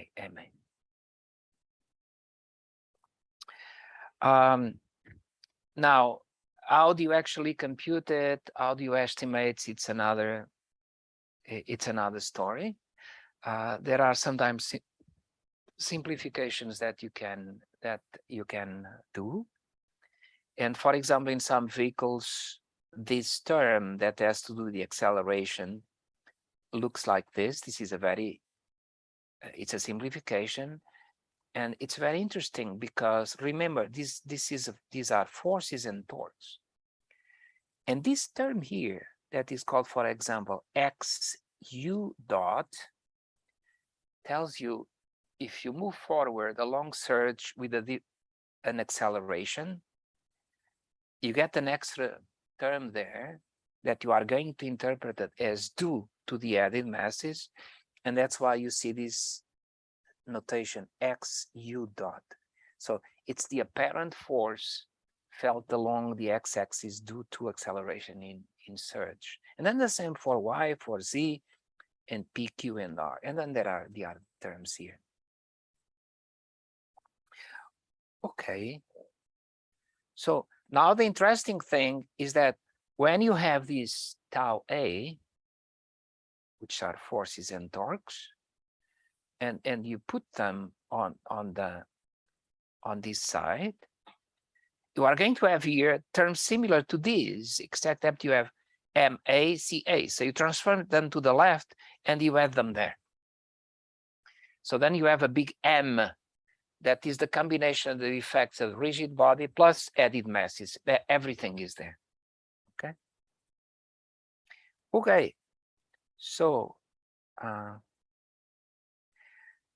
drag, I'm not going to get into this. For me, it's probably the most difficult thing. So how do you quantify this? When we work with our vehicles, we try not to be, we try to make it as simple as possible. Now you could say, okay, but how simple? Well, a beautiful thing about control is that if properly designed, it shows some degree of robustness in the uncertainty embedded in the parameters. So that's what makes me a bit more relaxed. Otherwise, I would start to worry, oh my God, I have to find all these parameters and spend a lot of money doing that. So we are just a bit relaxed about this. So for example, when you get to the drag terms, and they are written this funny way, D, V, V, so you have a diagonal. So what this means? This means that you have a term that is X, U times U. That's going to give you a linear term. So when you move forward at a certain speed, you get a force in the X direction. Normally it is neglected, but in certain types of vehicles, the linear term should be there. And then you start getting the nonlinear terms. For example, this one will give you absolute value of U times U, because U is outside. That's a strange thing. So it tells you when you move forward with the speed U, you get the drag term, which is minus a coefficient times U times the absolute value of U. What the heck is going on? Why not simply U square? Well, because if you move forward and U square is positive and you have the negative, it pulls you back. But if you go backwards and you have V squared, it will pull you back as well. So it does make sense. So you have to have the U absolute value of U. So there are ways of trying to estimate or compute some of these coefficients. In our work, at least when you have torpedo-like systems, these terms can be interpreted as generated by a Taylor series expansion, like when you have the torpedo going at steady state and you perturb a little bit and you compute the forces and torques and do a series expansion and, for example, go to the second order or third order term.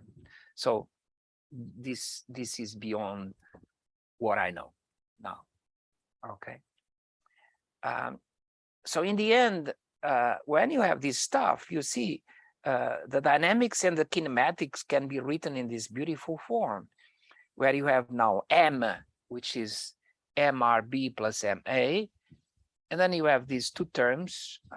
Now the drag you put there, and the other one comes, everything is there. The Coriolis, the centripetal, the added forces. And finally, you get something that depends on a angular position. Finally, that's the restoring torque. And then you have the kinematics, and then that's it. So if you want to simulate the dynamic and kinematic equations of a vehicle, you should at least have an idea of what these parameters look like, and you put this in the simulator and you move ahead. All right. So, and then you have the control inputs. I'm not going to spend too much time with this because I'm sure you are familiar. So when you have thrusters, that's it. Then you may have deflecting surfaces. You have that. Oops. Okay. What can I say about this? No, I'll say more as we fly along. So control surfaces, you know how it works. So you move at a certain speed with respect to the fluid, it generates the lift, and then I showed you this animation. And then if you want to dive, you deflect the surface, you generate the torque, and you dive. Okay. Okay, fine. So you know that the lift is proportional to the square of the speed with respect to the fluid. Then you have a term which is the density of the fluid. You have the dynamic pressure, and then a lift term that depends on the Reynolds number and on the angle of attack. So some things we have to be cautious about. I mean, this curve is all nice and easy. So if you put your hand outside of a car and it's parallel to the flow, and you increase the angle of attack, you feel the lift. But as the lift goes beyond a certain value, then you get, I hope I'm saying it correctly, flow separation, and the lift goes down. So you have, that's why you have limited operation for these surfaces. When it comes to the propellers, there are very, very basic models that we can use. And without being very rigorous, one could say that if you have a propeller rotating at the speed n, then the torque or the force that you extract out of it is proportional to n absolute value of n. And people say, oh, it's proportional to n squared. It's not as simple as that, because in most of the literature, you only find models for two quadrants, which is the vehicle moves forward with a certain velocity and the propeller is running in one direction on the other direction. But still there are two quadrants where you go back and so there are four quadrants. And this becomes more complicated. Is it important? It depends on the application. I believe that for I don't know, a ship cruising, it's not important, because to stop is to die, you keep going. But if you have a vehicle like an ROV with small motors and you are trying to inspect something, then you are going to do very precise maneuvers, going forward, backward, to the right and to the left. And then you have to start worrying about these things. There is something that I have never studied, and I think it's very difficult. And I'll show you a vehicle that we try to control, and that problem just cropped up. That's when you have a small vehicle that has lots of thrusters, and suddenly when you activate some of the thrusters, the wake is going to impact the functioning of the other thrusters, and then you cannot control it anymore. So the cross interaction, cross-flow interaction is very, very important. There's another thing that I would like to mention. I don't know why. Oh, there's something up there. Some people get nervous when you bring in the currents. If the currents are steady, the problem is trivial. Why? Because what you do, you see, what you are doing, in fact, the equations, the dynamic equations tell you what the vehicle is doing with respect to the fluid. And the fluid itself is an inertial reference frame because it doesn't have acceleration. So when you have a current, what you do is the following. Suppose you have this vehicle underwater. And now you don't worry about what the vehicle is doing, but suppose that if you sit here and you look at the flow, you see the velocity nice and easy, and in fact, the flow is coming at you aligned with the main axis of the vehicle, right? So there may be a current, but you can still steer this vehicle so that with respect to the flow, the velocity vector is very nice. It's v as measured by the Doppler, but now the Doppler is shooting against the water. So if you rotate, you get the inertial velocity just due to this component. Now suppose you have a current. All that you have to do when you have the current expressed in u, you add the two, and this will give you the total velocity of the vehicle. So, and I'll show you a video that will illustrate this very well. So incorporating the current is trivial because what you do is you rewrite the equations of motion relative to the fluid. They don't change the form. And then at the end, when you write the kinematics, you put the terms that I mentioned, you plus the current, assuming it's rotational and it's constant. Whoops. Okay. Now, this is what aircraft do. So suppose this aircraft is trying to land. So it's you know, so the runway, and you are trying to land. Okay. And suppose there's wind from the side. You cannot try and land like this because the wind will come, it will quick you and stuff. So there's an automatic way of steering the plane. This is done automatically, so that the flow that you see coming at you, the pilot, it's aligned with the main axis. So you rotate and it's aligned with the main axis. So there are no forces and there are no torques exerted by that. And then you let the wind take over. So what you do is you go in this direction and you have the wind and you sum the two and you go along the runway. But you fly what people in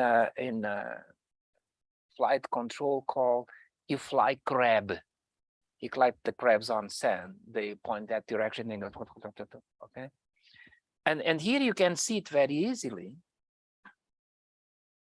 I think it's a very compelling example. See how it is approaching? It's aligning itself. The flow is very nice with respect. And then at the last moment, you have to rotate. That's when you rotate to align with the runway. Otherwise, you'll be in trouble. It's amazing that the way this is done is trivial. So I'm not going to get into that, but there's a trivial way of naturally aligning the aircraft so that the flow is nicely aligned along the main axis. And then you do this. Okay. Disturbances, I'm not going to get into disturbance there's a very interesting problem that I'd like to mention. Maybe you'll be interested in this.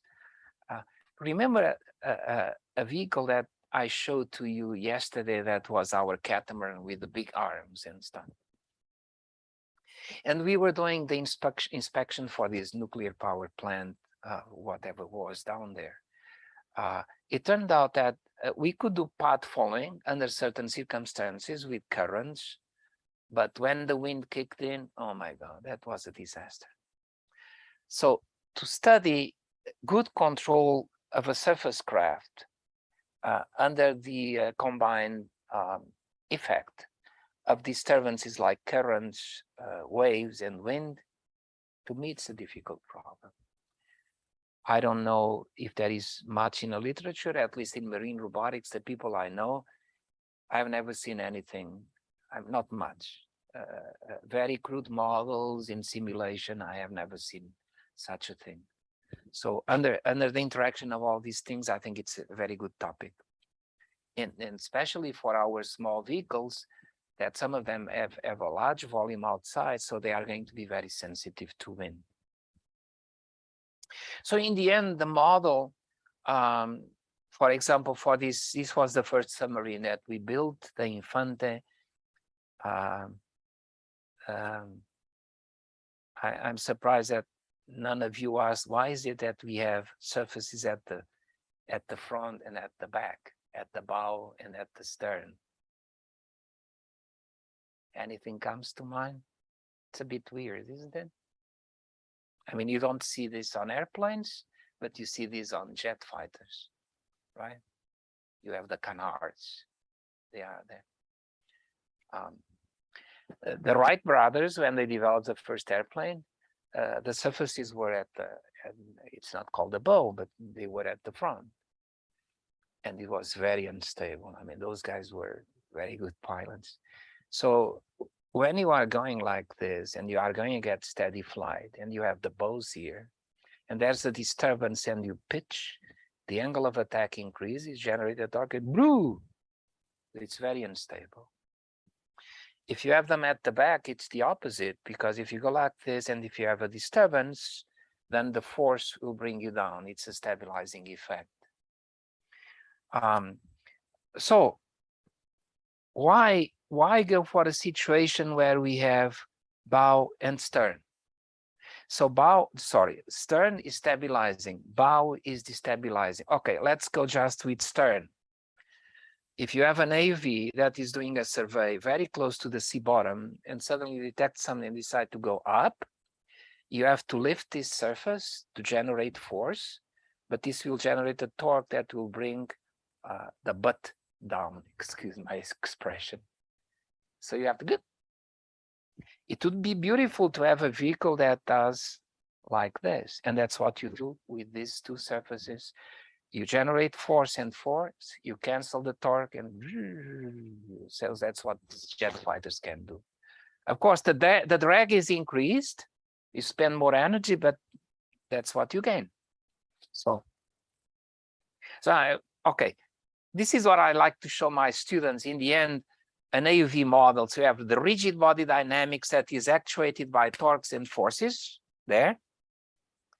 Then you have the hydrodynamic coefficients that depend on a couple of things, on the linear velocities, rotations, on accelerations. These have to do with the added masses, so on and so forth.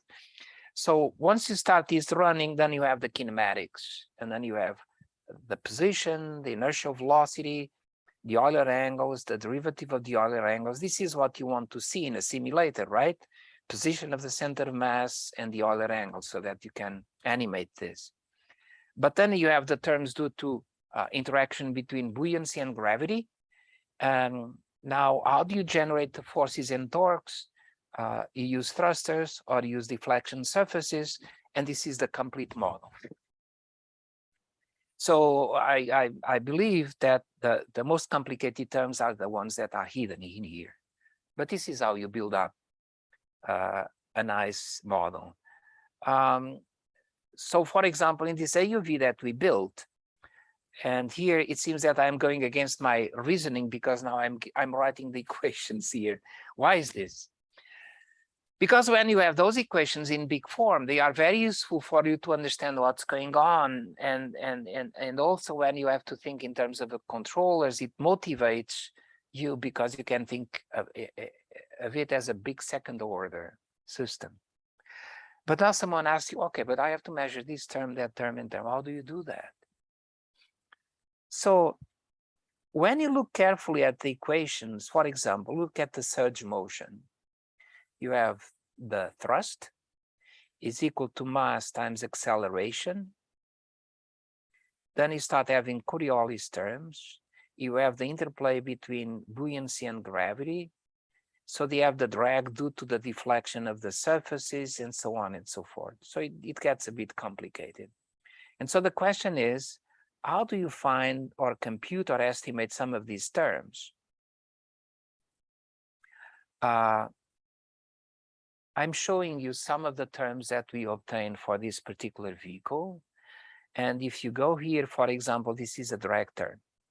If you are going forward at a certain speed u, you get the drag term, which is x u times it, and this is the term. The added masses is this, and then I have many other terms. Now, this is a nightmare because this is when I started my business with underwater robotics within the scope of European project. And we actually went to a towed tank, and it was like, I don't know how much we paid for this. I mean, the European Union. was so expensive to measure all these things, very expensive. And this is, so there are ways of measuring those components in terms of, I guess you are familiar with the term side slip and angle of attack. So one thing that you could do, let's think of a very simple term. Suppose I want to characterize the motion on the horizontal plane. So if the vehicle is moving, how do I know the forces and torques that are going to act upon the vehicle due to that motion? Well, what you do is the following. For example, you send the vehicle at the forward speed, and if you have a way of measuring the force, then you know the drag force. But then you can do the same with different angles of side slip, like this, like this, like this. In the end, you collect the data and you do some fitting or some approximation, and you put this into your model. The problem is that doing these tank tests, so then you get the curve like this. These are the tests that we did in Denmark. And by the way, you guys have a tank test here somewhere. So what you see here is the vehicle that is sitting there, and you have a carriage that runs along the rails as you have here. The vehicle is down there, and you have seen those two struts that are attached to the carriage. And then at the bottom, you have the sensors for force and torque.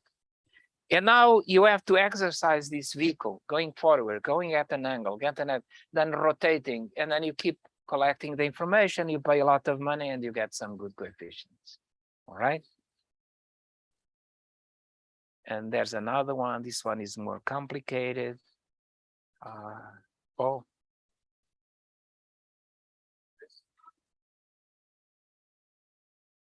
See now, it's going at a side slip angle. In fact, it is rotating. You can see the flow. It's not aligned with the main axis. And the sensors are out there, and that's how you measure this stuff. Okay. So that's it. Of course, when you have surface vessels, then you guys know much better than me how to do this, how to find the coefficients, so on and so forth. So now you can do this for the vehicles that you may be interested in. Things change a little bit when you have what we call a bluff body. So when we are talking about ships or torpedoes, you know, they are nice or tend to be nice, streamlined vehicles. When you have a vehicle that has actuators all over the place, it's what we call a bluff body. And then it's very, very complicated because remember, I believe for ships, but at least for torpedoes, what you do is you have the vehicle running nicely, and then you ask the question, if I deviate slightly, what forces and torques am I going to experience? And you go through the Taylor series expansions of that force. So normally you get up to second order terms. But you have a very difficult problem. I'm not going to show you this. Very difficult problem. If your vehicle now is capable of doing motions in this direction, that direction, you know, it becomes more complicated. Because when we use torpedoes, essentially you are assuming that the side slip angle is very small. So what is the side slip? Is when you go on a turn, for example, along a circumference, the velocity vector is tangent to the circumference, but the vehicle is pointed slightly inward, so you have an angle of side slip small. When you have a vehicle that can move forwards, backwards, left, and right, God, you have to characterize now a zillion of things. I mean, when I move forward, when I move at slant by a certain angle, when I move sideways, what are the forces and torques? And there are some Japanese, I've never seen this work done after that because it's so expensive, that for the Dolphin 3K ROV, this is insane, the amount of work that they had. Look at this curve. Cx as a function of beta. This is the force felt along the x-axis as a function of the angle of side slip. The angle of side slip is the angle between the main axis of the vehicle and the velocity vector. So it tells you when the angle is 0, you get the negative force. It's okay, because you have the velocity pointing along the nose, you have a negative force. But then you can get to a situation here where you are moving sideways. If the vehicle is symmetric, you don't have a force pulling you back, and that's why this goes now through 0. And then when you go to 180 degrees, now you have the force, it's in the other direction, it's positive. So my God, they spent a lot of time and money to plot these forces. I don't know if they ever use this to design any form of controller, but this is something you wish to avoid because it becomes very complicated. So we have to use some approximations. All right. So in the end, if you want to play with this, for example, 6-degree freedom model for the CRAN, that vehicle I showed to you, where you want to look at X, Y, and Z, Euler angles, linear velocities, rotational velocities, and the inputs here are just force along U, force along W, and the torque about the vertical axis. And in a simplified manner, this is what it looks like. No, not this. Kinematics, dynamics. And you know, at this point we are simplifying, but if you look at these equations, it's very easy to read what is in there. X-axis, the force that you apply is the mass times acceleration. Then you have coupling terms, Coriolis terms and stuff like that. And then we have drag term. And the drag term, du, for example, it has a linear term and a quadratic term. So you see everywhere, linear and quadratic, linear and quadratic. These are the kinds of models that we work with for our vehicles.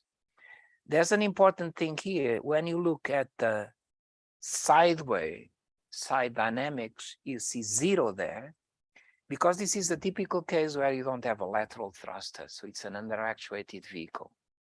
So you can actually, you have control authority to move along surge, to move in the vertical direction, but you don't have enough control authority to move in the sideways. Now, this is a simpler kind of model. That's the model we use all the time for our vehicles when you work on the horizontal plane. So you may ask, so why did I make it so complicated at the beginning? Because when you go for more complicated things, then you should revert back to the general equations of motion, and they will inspire you. So when you have something moving at the surface, where you only have to control X, Y, Z is out of the equations, you have the angle of heading, the forward velocity, lateral velocity, and the rotational velocity, and you have 2 inputs, the force and the torque, and then it becomes easier. See, the force, mass, acceleration, Coriolis and stuff, drag. In torque, you have the torque, moment of inertia, rotational acceleration, cross terms, drag, and you have a 0 there. Okay. And these happen to be the numerical values that we got for these coefficients. And then you calibrate the model and you can start designing controllers for these kinds of vehicles. Now, this is an underactuated vehicle because it only has 2 thrusters on the sides. You can generate the force and the torque. You can not impart a lateral acceleration. You cannot do that. Okay. So you may ask, what happens when you have a more maneuverable kind of vehicle? Okay, so we have built a vehicle that is overactuated. So notice that on the horizontal plane, so you have two vertical thrusters to move up and down, but on the horizontal plane, I have 4 thrusters. I no longer have 2 thrusters. So now you get, so it's possible, I mean, it's intuitive that by activating these 4 thrusters in a coordinated manner, you can generate forces along the x-axis, the y-axis and torque. And that's why now you see there a pure lateral force that you can impact on the vehicle. So you can see the lateral thrusters here. And this will give you a lot of maneuverability. But there are other ways of generating two forces and the torque for this kind of vehicle. For example, you could have two thrusters at the back, generates force in U and torque, and you could have a lateral thruster. So why the 4? This is a trick that I learned, I don't know, and you can see in other kinds of vehicles. This is a vehicle that we designed. We designed the controls and navigation for this vehicle that is developed by a company in the US. And again, you have the same configuration. So the question, why in the heck do you have the thrusters like this? Because these vehicles are designed to do very fine maneuvers. For example, I mentioned to you the application where you are doing examining the seabed and finding something interesting using machine learning algorithms to detect specific kinds of algae or whatever. And then you have to hover on the spot and you do very fine maneuvers. You may even wish to follow a fish if it does not fly very, very fast. So very precise maneuvers. What does it mean to have a precise maneuvers? It means that you have the vehicle stopping on top of something, and then you may have to do this very gently. Well, remember that if you are stopped, your thrusters are at 0. And in virtual all thrusters that you may buy, there is a dead zone. In other words, you input a certain voltage and do not start rotating right away. You have to overcome a dead zone. So then you end up experiencing bloop, bloop, bloop, bloop. So what you do is you stop the vehicle and activate the thrusters to run against each other so that they cancel the forces and the thrusters. And everything is quiet. And now you perturb a little bit and you do all these fine motions. See, it's a beautiful thing. So you have to do what people call thruster allocation. When you want to generate a certain force and torque or forces and torque, how do I generate the required RPMs for the thruster? This is what people call thruster allocation. So that's it. I mean, in terms of models, this is just the beginning. This is a beautiful vehicle that, again, we designed with this company in the United States. They are selling like crazy. I mean, it's amazing. But they did all the mechanical and electrical parts and the propulsion. We developed the guidance, control, and navigation, and we are very pleased about this. Okay, so I'll stop here. This ended the modeling. Tomorrow I'll start with the controls. Okay. So now we have questions either from the audience or from you, gentlemen. So I should go here to the. Oh, did I do something? No. Sure. So are there any questions from the audience? Yusen, are you still alive? Is he there? Yusen? Yusen, you don't have any questions? Okay, all right, thank you.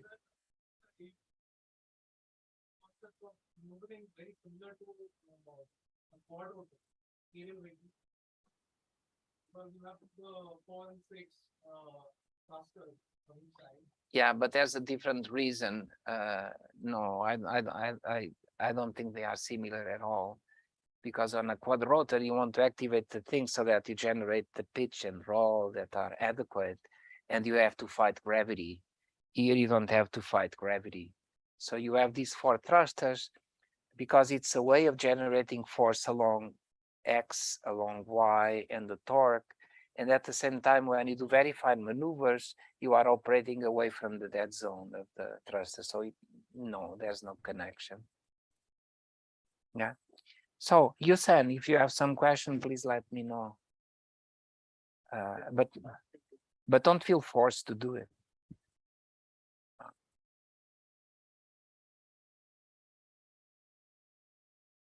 So you gentlemen have any questions? It was too much. Oh.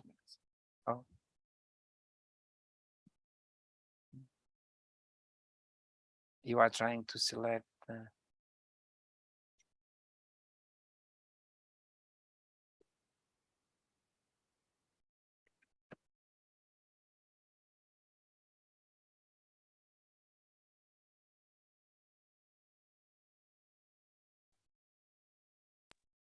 Think it's okay, no? Yeah. Houston said he has some doubt. Hmm? Houston said he has some doubt. I don't know this faulty. Yes, some doubts. How do you know that? Oh, don't have any question as much, but no. Aha. Okay, thank you. Thank you, Yusen. And thank you for attending. It's very kind of you. So, you gentlemen have any questions at this point? Yes? You were about magneto-inductor signals. Magneto? Communications. But like you never told where it was used, so can you just... Well, some people, doing the communications acoustically, the bandwidth is, or the rate of transmission is very low, like around dozens of kilobit per second.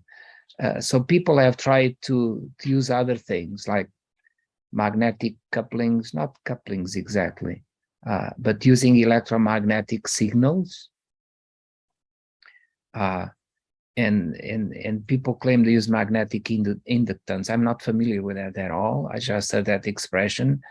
But using electromagnetic radiation, I'm familiar with it. So it's using signals as used with RF, but underwater. You know that in sweet water probably can reach about, I don't know, a couple of meters. When you are in salty water, then you have a problem. It does go through. But still the antennas have to be relatively large. They are bulky. So I don't think there's much future in there, except that if you want to use in situations where, for example, you have a station down there and you want to upload or download data, then you could bring the vehicle close, and then because you are very close, you could use one of those systems. But then again, you could use optical systems. That's what we are trying to use. Okay. Yeah. So, any other questions? Can you touch upon the concept of added masses? Because it's counterintuitive to me, because You have the master here. it's counterintuitive because if you like if you keep an object in water, it becomes lighter. Due to buoyant. No, it's not light. I see. Oh, yeah, let's not get confused. No, go ahead. It would be nice to hear another explanation.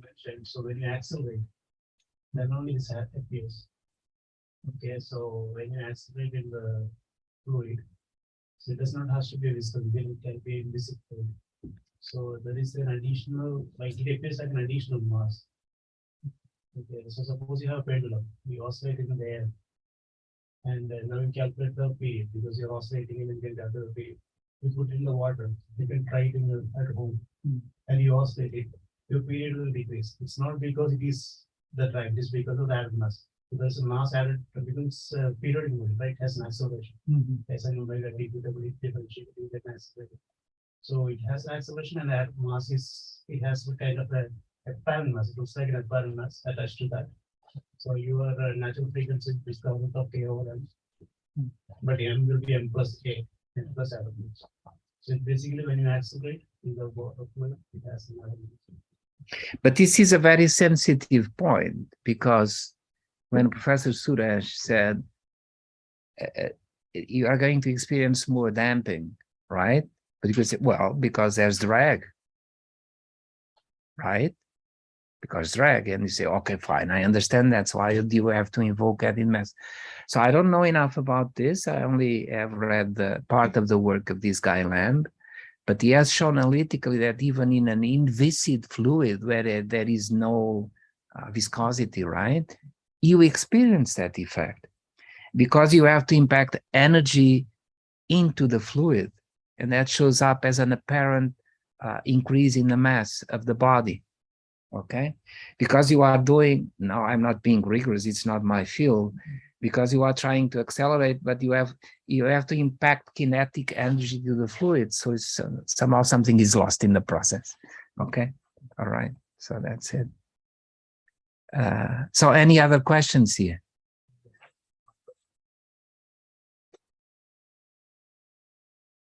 So I was just curious that in the starting you had mentioned that when let's say we are doing two autonomous robots which are cooperating with each other, and in the starting they'll communicate with each other a lot, but as the time goes by they won't communicate that much. So in that case, like what is happening? Are they trying to figure out what the other robot is doing at this based on the information which they initially got by communicating a lot? Yeah. Or I'll talk to you about that. So suppose I'm trying to do something. So you're in a forest and we don't see each other, but we communicate via radio. And you have two paths in the forest that may be far away. And you want to say, well, I would like, for some reason, I don't know why anyone could think of this. And these paths are running in the direction of north. Let's say, okay, I would like for us to go for a walk on the forest, go at a certain speed, and to always be synchronized laterally. I don't know why. It's just an example. So what you do is, the only information you can communicate is how far along the path you have gone, and you can transmit that to the other vehicle. This is the simplest explanation. So that's the kind of information that you exchange. So based on that, then you synchronize. Now, of course, this gets more complicated, but that's essentially it. So the question is, do I need to tell the other guy exactly all the time how much I have gone? If you reach a steady situation where both of you go at the same speed, because I have to, well, not you, I mean the two of us, we know both that we should go at a certain speed, and if we have synchronized, and then there are no disturbance, there's no tree up there, you don't need to do anything because you just keep going. But if some monkey comes and distracts you, then something happens. And at that point, you have to invoke a mechanism whereby, oh, now I have to tell the other guy where I am. And that's when you communicate, okay? So that's the idea. So how do we detect these disturbances? Like how will the robot know that? I'll get into that. And that's what I mentioned to you before. That is a little mind twisting. I run a simple model of what I think you think I am doing. Okay, I'll get into that. So the model is very simple. It's the derivative with respect to time of the length is equal to the speed.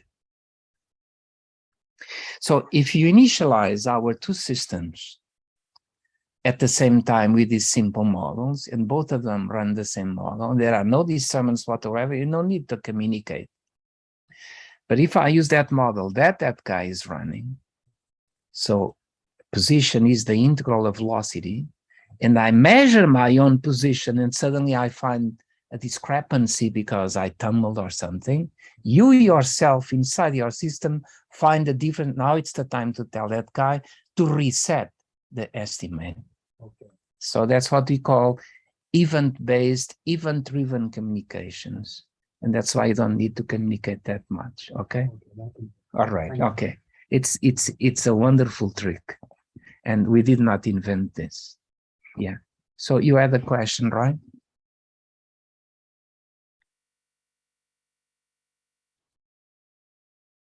Yes, sir. So I wanted to know if there is any collaborative effort with IIT on any one of these topics that we could take up. Any collaborative work? Yes, sir. So would there be any project that we could take up in one of these topics? I'm open. I'm available. whenever you guys want me, I'll come back in January to Goa. I can come here, but even from home, I'm more than ready to help in any way that I can. But it's up to Professor Suresh to launch this kind of stuff. Okay, you should try and suggest something.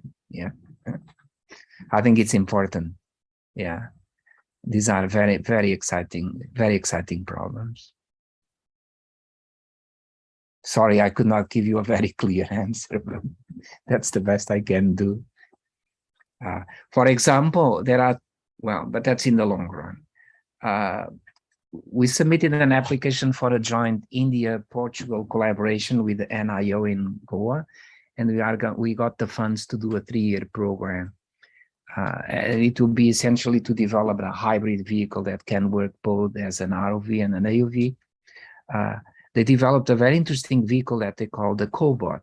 It's the coral robot that is designed to look for corals.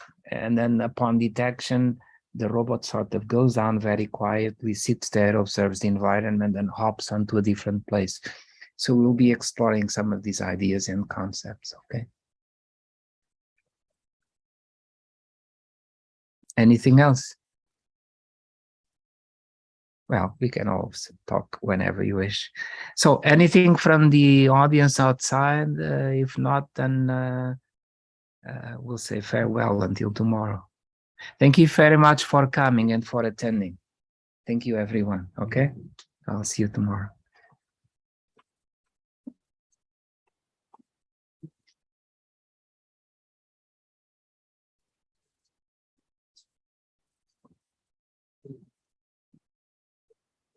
I